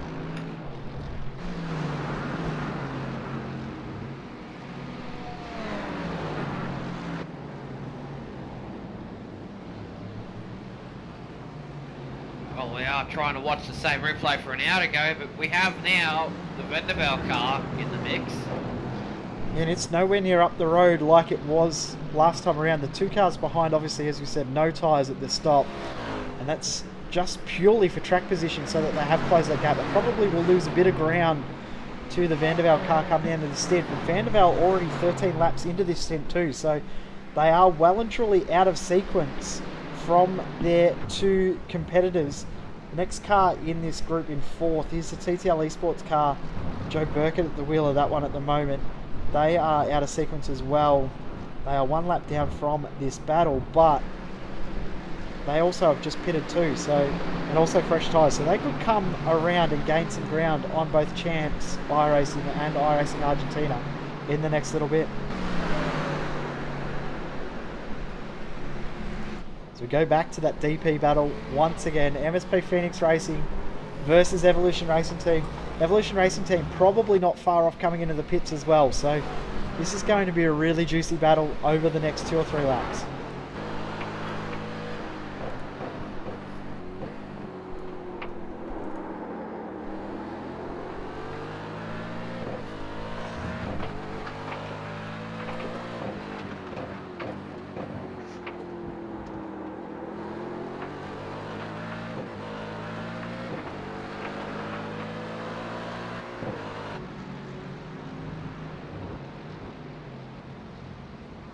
Alright, let's end this breakfast talk. We are having cereal. What's going to be for lunch, Brant? Yeah, well, I finally finished my cereal, so that's a plus. Does that mean you won't 10 drop to your spoon 11 my anymore? time, so you know, I took my time, but you gotta savor it and enjoy it. That, and I'm just an incredibly slow eater. What's for lunch? Well, that's a surprise, Jay. Okay. Even I don't know what's for lunch. Stay tuned and we'll find out later. Well, we will find out before the end of the broadcast, I'm guessing, before the end of our stint of the broadcast. Do we want to put bets on what it's going to be? Look, I'm going to predict Please, it will be chat. some sort of fast food. But if you have any recommendations for us for lunch, let us know. I can't leave the house, so I'm stuck with whatever options are in the cupboard. And considering how hot it is, it'll have to be something cold. So I'm going to guess a sandwich of some sort. My recommendation would be foods of edible descriptions. Okay, I'll do that. Maybe, if you want something cold, maybe you could have, I don't know, you could have some ice cream for lunch. Maybe I might have an ice cream. I've got some choc wedges in the freezer. I might have a couple of them, considering how hot it is. It'll probably melt before I get a chance to finish it. But You'd bring it out of the freezer, Jay, and it would melt right in your hands straight away. Yeah. I could feel the chocolate and ice cream all over my hands already. We go back to the GT3 battle again. I feel like I've said this how many times. Champs iRacing versus iRacing Argentina are nose to tail once again. What we really need to do is make a macro, and basically every time that happens, just hit the macro so we don't have to say it, and it saves our voices. Smart commentating. A question from in the chat. What time are the leaders doing? Our lead car at the moment is doing a 1 minute 38.6 last lap around. That's the Vandervelde Sim Racing White car. But the fastest car on track at the moment is the number 75 car. Bardral Endurance, last lap around a 137.7. That is that car's fastest lap of the race. They are back in 10th, 7 laps down, but they have very, very good pace. In the GTE class, fastest car on track is the lead car. The Pure Racing Team GT Blue, which is doing low 1 minute 42s. And in GT3 Low 1 minute 44s for Vanderbilt Sim Racing. Yellow is almost contact between the Champs iRacing car and the number 1 SimCube NX racing car. That was rather close. A change of pantaloons moment, I believe, is the correct terminology to be used here, Jay. Change of pantaloons and probably a pit stop required soon, and a bucket, and probably one of those air freshener thingies. Yeah, and the, maybe the a Christmas potential tree censorship bleeper as well. Yep, probably. They're hearing a car around. It's the SRB Endurance number 15 car around at the International Horseshoe. Like, get a replay and see what happened there. I heard the car spin, but I didn't see anything happen. We missed the incident, so we'll see if we can pick it up. Thanks to CPR, Kart and Sim Parts for their continued support of us here at Vance Online. Go after Kart and Sim Parts. A tiny little bit of contact between them, and I think that was the 34 Logical car, which is the car in second position in that class. Not ideal to have contact in GTE cars. They are very, very, very aero dependent cars. Yeah, I don't think that Felipe Javier actually knew that that car was going to go up the inside there, so I don't think he even expected that one coming before it was packed, sent, and I don't think it was delivered correctly. I think it was delivered to the wrong address. Porch. I think it was delivered to the house next to where he was. So, in true Australian Post style. but on a completely different note, we have completed 400 laps, or the DP has. The leading DP has completed 400 laps and will now come across the line to complete his 401st lap of the race. Yep, we've got about 442 or so laps to go. So we are now under 13 hours to go in this race. In around about 40 minutes time, this stream will end and we will jump over to our next stream, just to ensure that our machines don't overcook and everything stays nice and fresh and doesn't corrupt, because sometimes we can have issues when broadcasts go longer than 4 hours, so we split it up into 4-hour slots, and I don't like what that was. Vanderbilt Sim Racing White just had a little bit of a change of pantaloons moment through the second half, and he lost the rear and nearly got rear-ended by, I believe, was the Champs iRacing GT3. Well, yes, it was. So, very, very big change of pants moves, and now he continues on with no damage, which is a good thing. Well, no damage to the car at least, can't say for the underpants. Yeah, well, sadly, the underpants are now gone, so...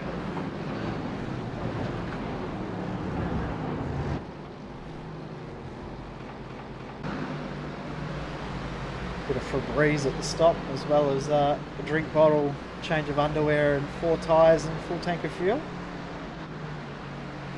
But Champs iRacing versus iRacing Argentina is still going on exactly as it was last hour and exactly as it was the hour before. This is very intriguing, this battle. They have lost around about 3 or 4 seconds since the pit stops to the Vanderbilt Sim Racing yellow car. But the Vanderbilt car, we know, is on fresh tyres, but they're also not far away from coming in for their next pit stop as well. So going to get a little bit juicy in that lead battle in that class. In the GTE class, it's fairly settled at the moment. Pure Racing Team leading by 25 seconds over Logical Vortex Sim Racing, but they are on absolute reverse strategies. Logical Vortex Sim Racing pitted about 17 laps ago. The Pure Racing Team car coming up to the end of their stint now, so not too far away from seeing that car in. And in our DP class, Vanderbilt Sim Racing White at the moment have a real grasp on this race. They lead by 49 seconds and are about 11 laps ahead of the Radicals Online car in regards to strategy. Plus, the pace that Vanderbilt car has at the moment is quite extreme. So That car has a very, very good grasp on this race, but GT3 seems to be where it's at the moment. It seems to be where the most heated battle is in this race.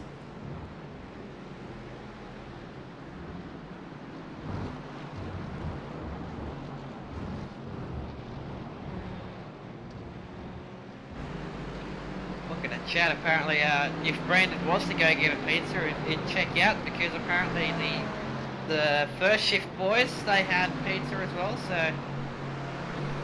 Nothing wrong with a bit of pizza. Yeah, Well, I wouldn't mind some pizza, but it's too hot for pizza for me. But Brant, you've got ideal conditions for pizza.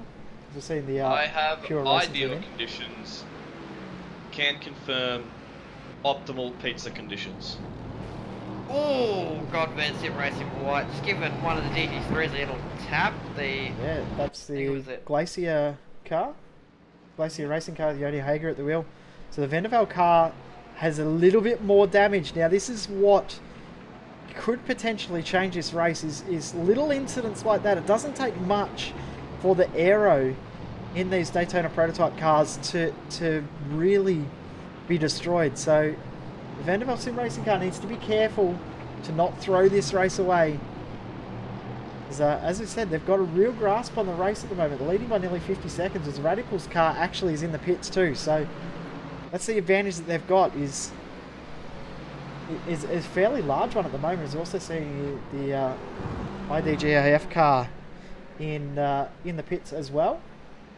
They're coming in for a driver swap. Mike Dam jumping back in the car, and he had very, very good pace in his stint earlier in the race as well. So it's very juicy. And right behind, have a look at almost bump drafting champs versus iRacing Argentina.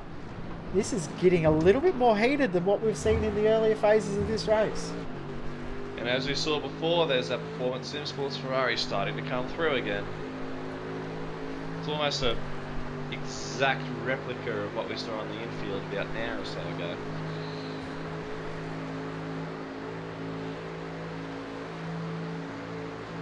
As we were saying too, there's not a big pace difference between. Normally in the past you see a faster class car just come around the outside and absolutely round them up, but the braking performance in the GT3s versus GTE is very similar, and the top speed, not a huge difference between them as well. And the Performance Sim Sport car of that is Liam Burns just gets through. Would have helped if I knew who was driving the car before I tried to finish my statement there. It's fine. Fake it till you make it. I think, Jay, for some reason, some person in chat, I think his name is Thomas McMillan, wants you to, if Jay knows what IDGAF stands for. I would say I'm surprised that Thom is requesting such a thing, but I'm not. The McPleb would know what it stands for. Yes.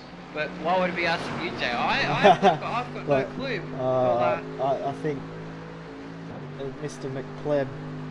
McMillan still, yeah, he knows. Anyway, let's move on. We've had a question about our solo Ferrari GT3. It is still going on the 04 machine.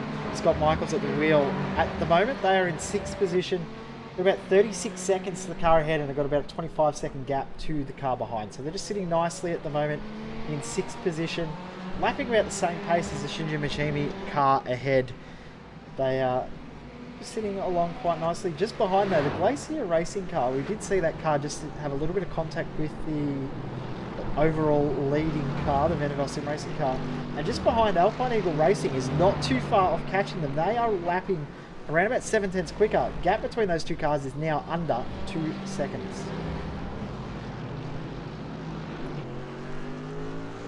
The Alpine Eagle car actually is following the class leader in Vandervelde, so probably not a bad car to be tucked in behind. The class leader, just follow them through.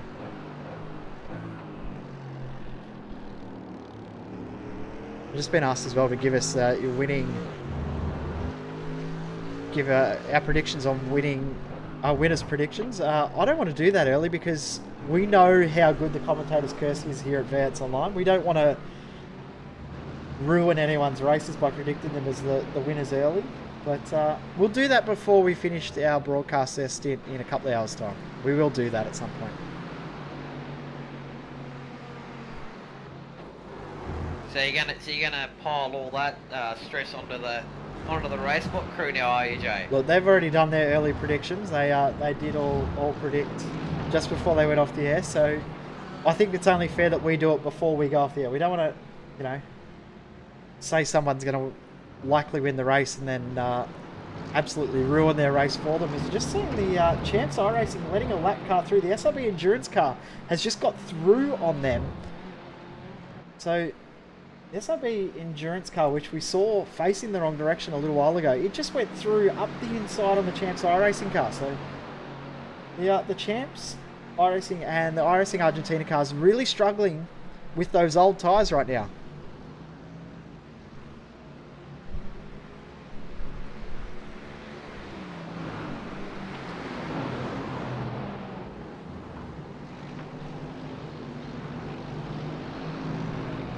iRacing Argentina very close to the Champs iRacing GT3 there into turn 1, turn 2.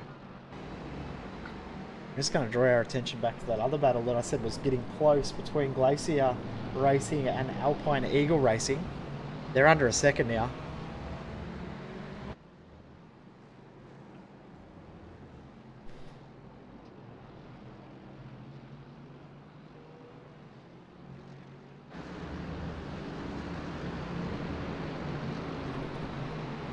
Alpine Eagle looks the raciest. Actually is the fastest car in class other than the Vandervelde car. So the Alpine Eagle racing car, I think, will probably get a move done right behind the Vandervelde sim racing car when it comes through, which will be right now by the looks of it, because Glacier Racing is under a lot of pressure.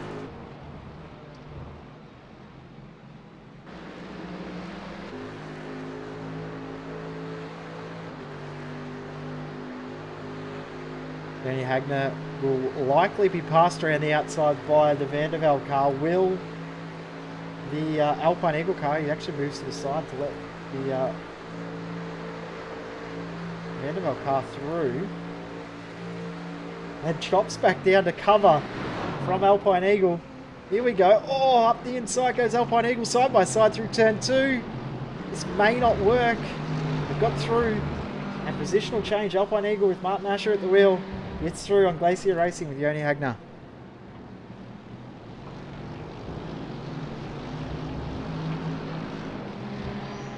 That was a good move.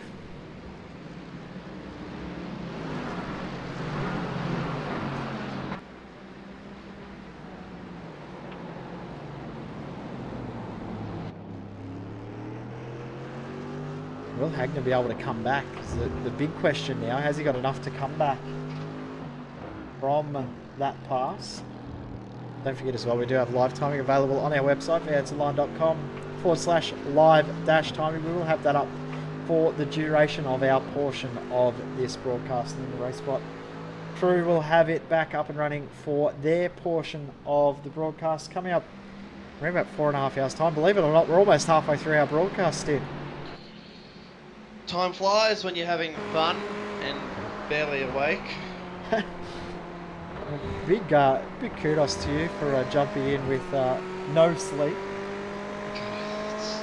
It's a struggle. Welcome to my life, bro. It's called adulting, mate. You'll get used to it. One day you'll have kids that wake you up at 5:30 in the morning and want to play Nintendo Brandon. Wii. Just wait for that, mate. That's good fun times. Brand's over here with that chuckle. I'm gonna have a good guess that he's not going to have a partner anytime soon. Oh, yeah. I've actually got to get to that stage first. He's got to actually find someone who'll actually talk to him, let alone want to marry him. Exactly. What a meme that is. Talk to him first. You got someone who can actually put up with my sim racing addiction and disappearing into random fires every now and again, but and just being a pleb here and there. And just being absolute. Well, yeah, I'd say something else if we weren't live. You know what I'd say. Sugar something along those lines. Yeah, something like that. Champs iRacing versus iRacing Argentina still going on as well. Now, let us know as well if you are watching whether it be on Twitch, on Facebook, or on YouTube, where you're watching from. We love to know whereabouts in the world you are watching from. We love having you on board for our coverage of the iRacing Daytona 24. It's shaping up to be a really interesting race in all three classes. At the moment, two of the three classes look a little bit settled, but you wouldn't say they're sealed. They're just settled. They're just a little bit under control for our class leaders. But the GT3 class is looking really juicy, isn't it? It is, and just bringing the attention back to the Daytona prototype class quickly, Vendaval Sim Racing has now lapped Radicals, so we only have 2 cars on the lead lap, and it won't be too long before we see Vendaval lap the SimQ INX racing car either. So Vendaval definitely seeming to have a stranglehold on the DP class at the moment. Yep, Those 3 words are the key words in that sentence at the moment. Don't want to curse them, but they're very, very strong at the moment. Yeah, they're looking quite good. As it stands right now, Nick Ottinger's jumped into the wheel of the Radicals car. So they are just at the moment got one hand on the race lead or race win at the halfway point. But there's no points for halfway. There's no prizes for halfway. No one remembers who's in front at 12 hours in a 24-hour race. You feel good for making it halfway, and then you get demoralised when you realise you're still going to do another 12 hours. Yeah, you feel good when you cross the line. You see you're under halfway to go. It's a pretty big achievement. But yeah, as you said, it hurts when you realise, geez, we've still got 12 hours to go. Don't forget as well the Oceanic Endurance Championship, when they head to their final round at Silverstone, they will be getting paid points at halfway. So yeah, something a little bit different. I'm looking forward to seeing how that works. It'll definitely change the strategy with teams opting to just think of it as 2 separate 6-hour races, and other teams will go for the whole event and go for the win. So it'll be a very, very interesting thing. I have never seen a points awarded at a halfway point in a race before, so it'll be very interesting. And well, we've also got to say this as well. We can't get to the final race of the Oceanic Endurance Championship before we know it. But next weekend at around this time, we should be possibly halfway through the 6 hours of Nürburgring. We'll be starting broadcasting. Have a good guess at 9 o'clock daylight time. 9:45 Australian Eastern Daylight Savings Time it will be next Sunday. Yeah. And if you want to see more endurance racing, just come on over next Sunday, and hopefully we'll see you there. I'll be driving in it maybe, but That's just to toot the own horn here. 217 hoping to really clean up the GTE Championship next weekend with OEC before we head to the 12-hour. Yep. And don't forget as well, the Oceanic Endurance Championship do have spares up for offer as well, so, or the I-ranking points if you like to call them, as we tried to dub them shouties, didn't we? But he didn't like shouties, he preferred sperry points. So yeah, I thought shouties was a lot more Australian. Australia, hashtag Australia. A lot Sounds, more. it sounds like an Australian type of beer. Shouties. Shouties. Well, it's what you do when you go to the bar, isn't it? You go and have a couple of shouties with your mates. No, not really. It doesn't really make sense, does No, it? but it would make it a very Australian brand of beer, Shouties. So I'm going to patent that right now. At least it wouldn't taste like Foster's. It'd actually taste nice. I'm referring to you, Cam. I just stick to Canadian Club for obvious Yes, reasons. I'm with you on that one.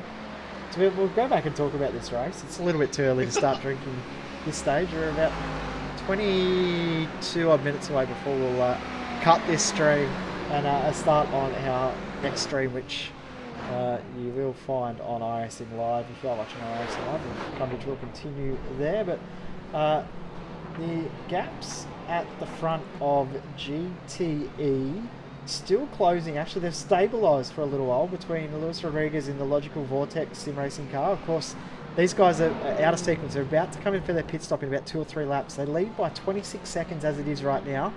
That will reverse back to around about 20 seconds in favour of Pure Racing Team, who are currently in second, but they have a grasp on the rest of the field. They are around about a full lap ahead of everyone else.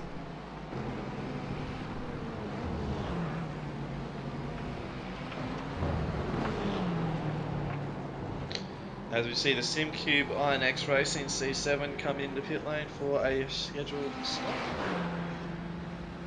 Thank you, Cam. You can have a drink for us. So it has ticked over 12 o'clock, so I could probably get away with having a beverage, couldn't I? I'm not going to. I feel like it's too early, but... Sorry, Brent. Just wait until after the broadcast show. That's when you'll... That'll put me to sleep. You let loose. No. I just get absolutely drunk on stream. No. No. You know what happens when people get drunk on stream? All my accounts will get banned. Yep.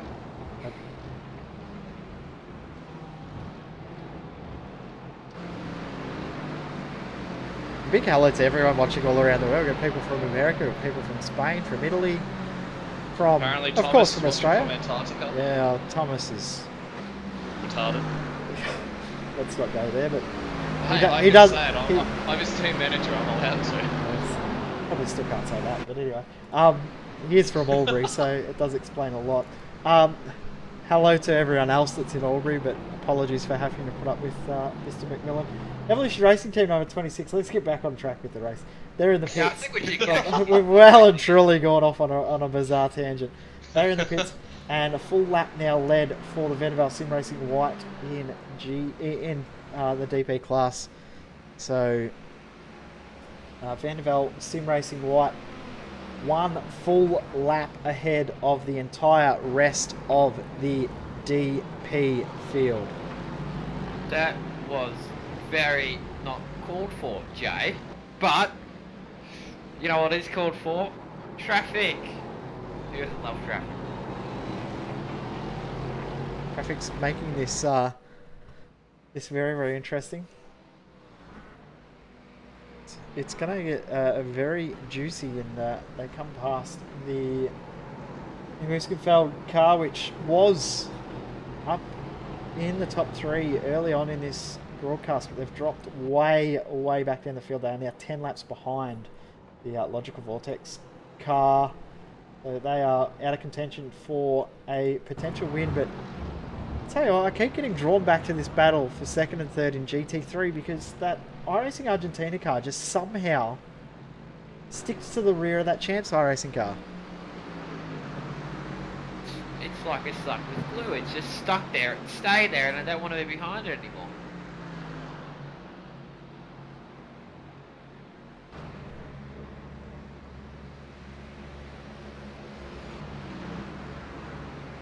We've had Brant tuck out for a quick beverage break. He's decided that our talking about cold beverages has meant that he might have to go and get one. He's just had his cereal and he's looking to get beverages, so... He better not be going for a beer. It's a bit too late. It's a bit too early for that. It probably is a bit too early for a beer, but... We, of course, last night have Saturday night drinks. Reese finally come and joined me, Corey. You'll be pleased to know. Reese did have a few other issues going on, and then all of a sudden he's seen all my messages saying, "Where are you for Bez?" And he did turn up. An hour late, but we had a good fun last night, and disappointing that Odox, who did a very, very good job in the Block Pen Endurance Series last night, they're not able to back it up, but the driver that has been doing a very, very good job in Bez was Juan Lopez, leading the race at the moment in the pits from the lead. How good a segue was that? I did well there, didn't I? That's the best segue I've heard you do in a while. That was very good. They lose the full lap lead on the race, but they have got back out, and there's now 3 cars on the lead lap. So the SimCube INX Racing car has maintained their gap to Radicals Online. He's drinking his corn. No, that was me drinking cornflakes, apparently. I don't know how. Drinking cornflakes. I do not know how I come out do not know how I come out with drinking cornflakes. That was a really bizarre thing to say, but Well, I think you did say when me and Brandon joined you, you needed a bit more coffee, so. But I think I just now actually you'll be had right. no. I'm right now. I've had 3 coffees and a can of Monster Energy. I should be okay for the end. I might have to go and get myself an icy pole very soon though. We're gonna go to a battle, 3rd and 4th in GTE. This is a battle that's sort of brewed over the last couple of laps. The IDGAF racing car, Mike Dam, as I said before, he was the fastest car earlier in a couple of stints. He did a very, very good job last week in the Raw before the 24 in the Ford Mustang. And right now, his pace has meant that they have closed up right up to the tail of Inertia Sim Racing in 3rd position.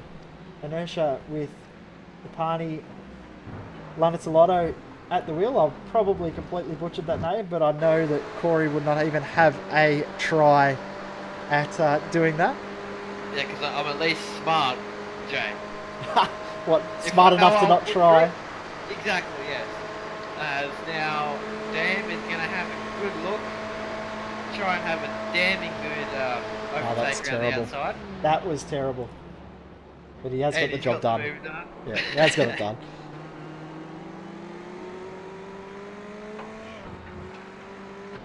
For those asking about Jimmy Broadbent's team, Jimmy's not in this race. He was in, I think, the 3rd or 4th split down, and their car has crashed out, so his team has not continued on in this race. But Mike Dam now has got the IDGAF racing car.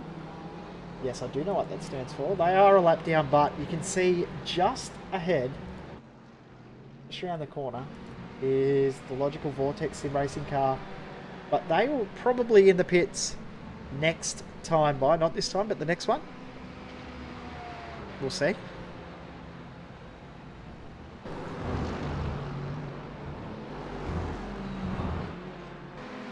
We go back to the Inertia Sim Racing versus the IDGAF racing car because it is still on. These guys are still going at it. I think Dam is going to pull away here a little bit. I think the draft's going to keep the Inertia car with them. Well, he didn't get the run at the bus stop, as Goodall's thought, and I think he has lost that draft. It looks like a pretty big gap between them now. Oh, he's still got it. He's still got it. He's closing up. He's down to 6/10.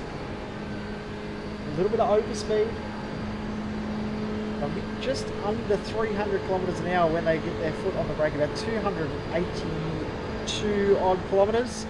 175 miles an hour, hard on the brakes into turn 1. The one of the toughest corners in the whole of racing. Turn 1 at Daytona is such an underrated corner. It is so tough in pretty much any car. In cars that have very long braking zones, it is extremely tough.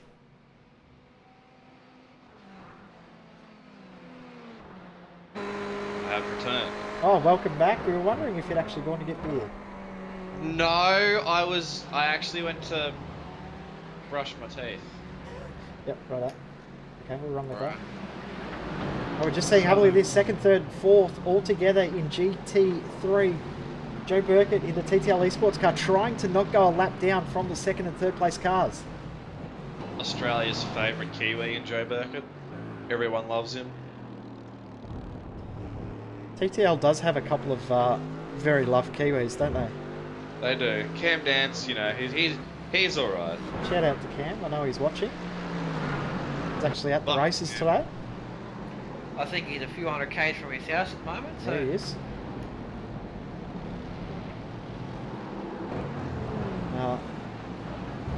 We'll talk about it.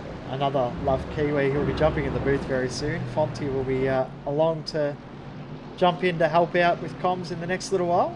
And, no doubt get close to falling asleep as he just finished work about 20 minutes ago and said he'll be home soon. Working in London. We are the most... How funny is that though? I think it's actually hilarious that there's a Kiwi that's moved overseas, but it wasn't to Australia. He's moved to the UK. How funny is that? That doesn't happen ever. No, that's a first. He's a trend setter. Well, I actually think it is a first. I don't think there'd be too many other Kiwis that actually live in the UK. They all over here, aren't they? I mean... Anyway, let's not get yeah, into immigration. I've got one on my team that's decided to move to Sydney for whatever reason. Vandervelde Sim Racing Yellow in the pit, so wondering if they're going to take tyres or not. Hayden Burns staying in the car, so I'm going to think they will double stint tyres. They will lose the lead to Champs iRacing, and iRacing Argentina will come on through as well. Will Hayden Burns take tyres? If he decides to take tyres at this stop, that could mean that this battle between Champs iRacing and iRacing Argentina will get very heated in the next session. This next hour will be very, very intense. Looking forward to seeing how this all plays out in the next little while. And he's out, and by the looks he has taken no tyres, so... Yeah, well, he goes 40-second stop, so definitely no tyres. So Champs iRacing, iRacing Argentina almost definitely will take tyres at the next stop. Very tough to triple stint tyres in the GT3 cars. You used to be able to do it fairly well in the old tyre model in these cars, but the newer tyre model, they do go off quite aggressively.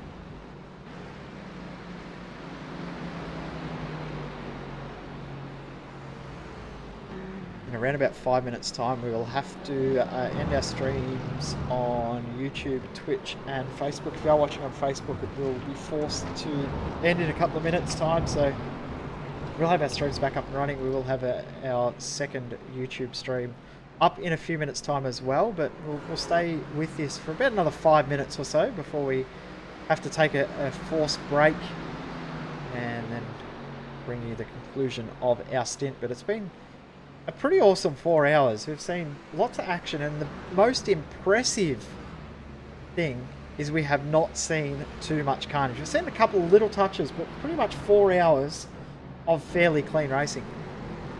It's been very good, and unlike early on, you know, start of the race would have been a bit different, but very much now that everyone's in a rhythm, that, you know, everyone's starting to spread out. There's only a couple battles going on for position here and there, so it's just a matter of getting into a rhythm and keeping it, as we see Burkett slowly starting to pull away from Champs and iRacing Argentina. He's actually the fastest car on track in that class at the moment. So Joe Burkett in the TTL Esports Mercedes starting to pull away, as you said, and definitely coming back around to potentially get a lap back, maybe. Which astounds me, because he very rarely drives these days. Yes, I know. He doesn't do too much. And when he does, it's usually for the means. A battle that's going on as well. Joni Hagner versus Bo Albert. Our Bertolone brethren in Bo Albert in the Evolution Racing Team 225. He's closed right up onto the tail of the Glacier Racing Mercedes. It looks like it's struggling, that car. We saw earlier when it got passed by the Alpine Eagle Racing car.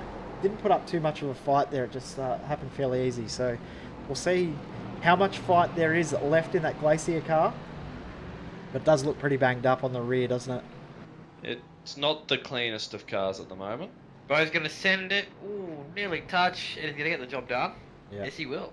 Hagner decided to not fight that too hard. He saw the Ferrari GTE coming through as well and thought better of it. And that is actually the car in the lead of GTE, which will probably be in the pits this lap as well. I'm surprised Bo Albert is not flashing his headlights. A little bit of a shock. Flash your headlights. He's probably listening to us as well, so possibly we'll give a bit of a headlight flash. He is known to absolutely love that headlight button. I think one round. I think it was the sprint, the Oceanic Sprint Championship at Road Atlanta. The whole pace lap, he had his headlight flash button on, and his teammate in front of him said he was nearly blinded by the amount of lights that were flashing. I think it's the main reason why we don't see him drive the V8 all that often is because there's no headlight button. But we'll go back to the battle front of GT3 because Champs iRacing versus iRacing Argentina. That has gotten very, very close, and as expected as well, Logical Vortex is in the pits, and the Pure Racing Team GTE blue car will resume the race lead. They're sort of maintaining the same gap to each other after every stop.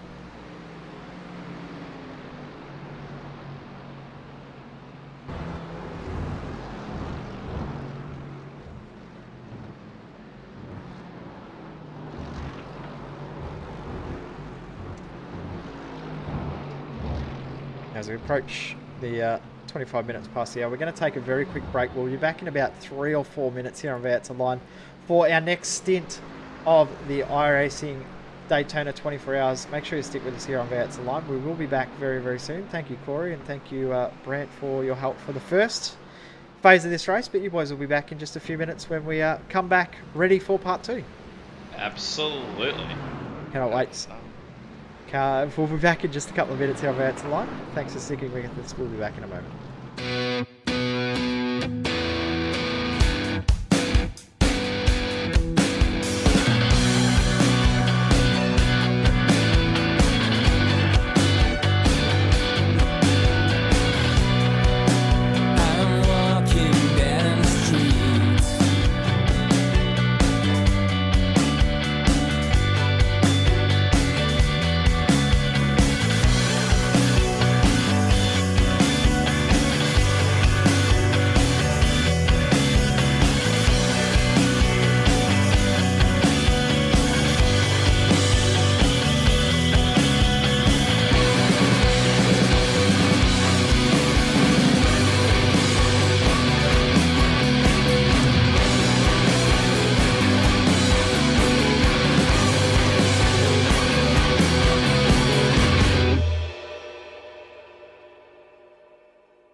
And I'm back.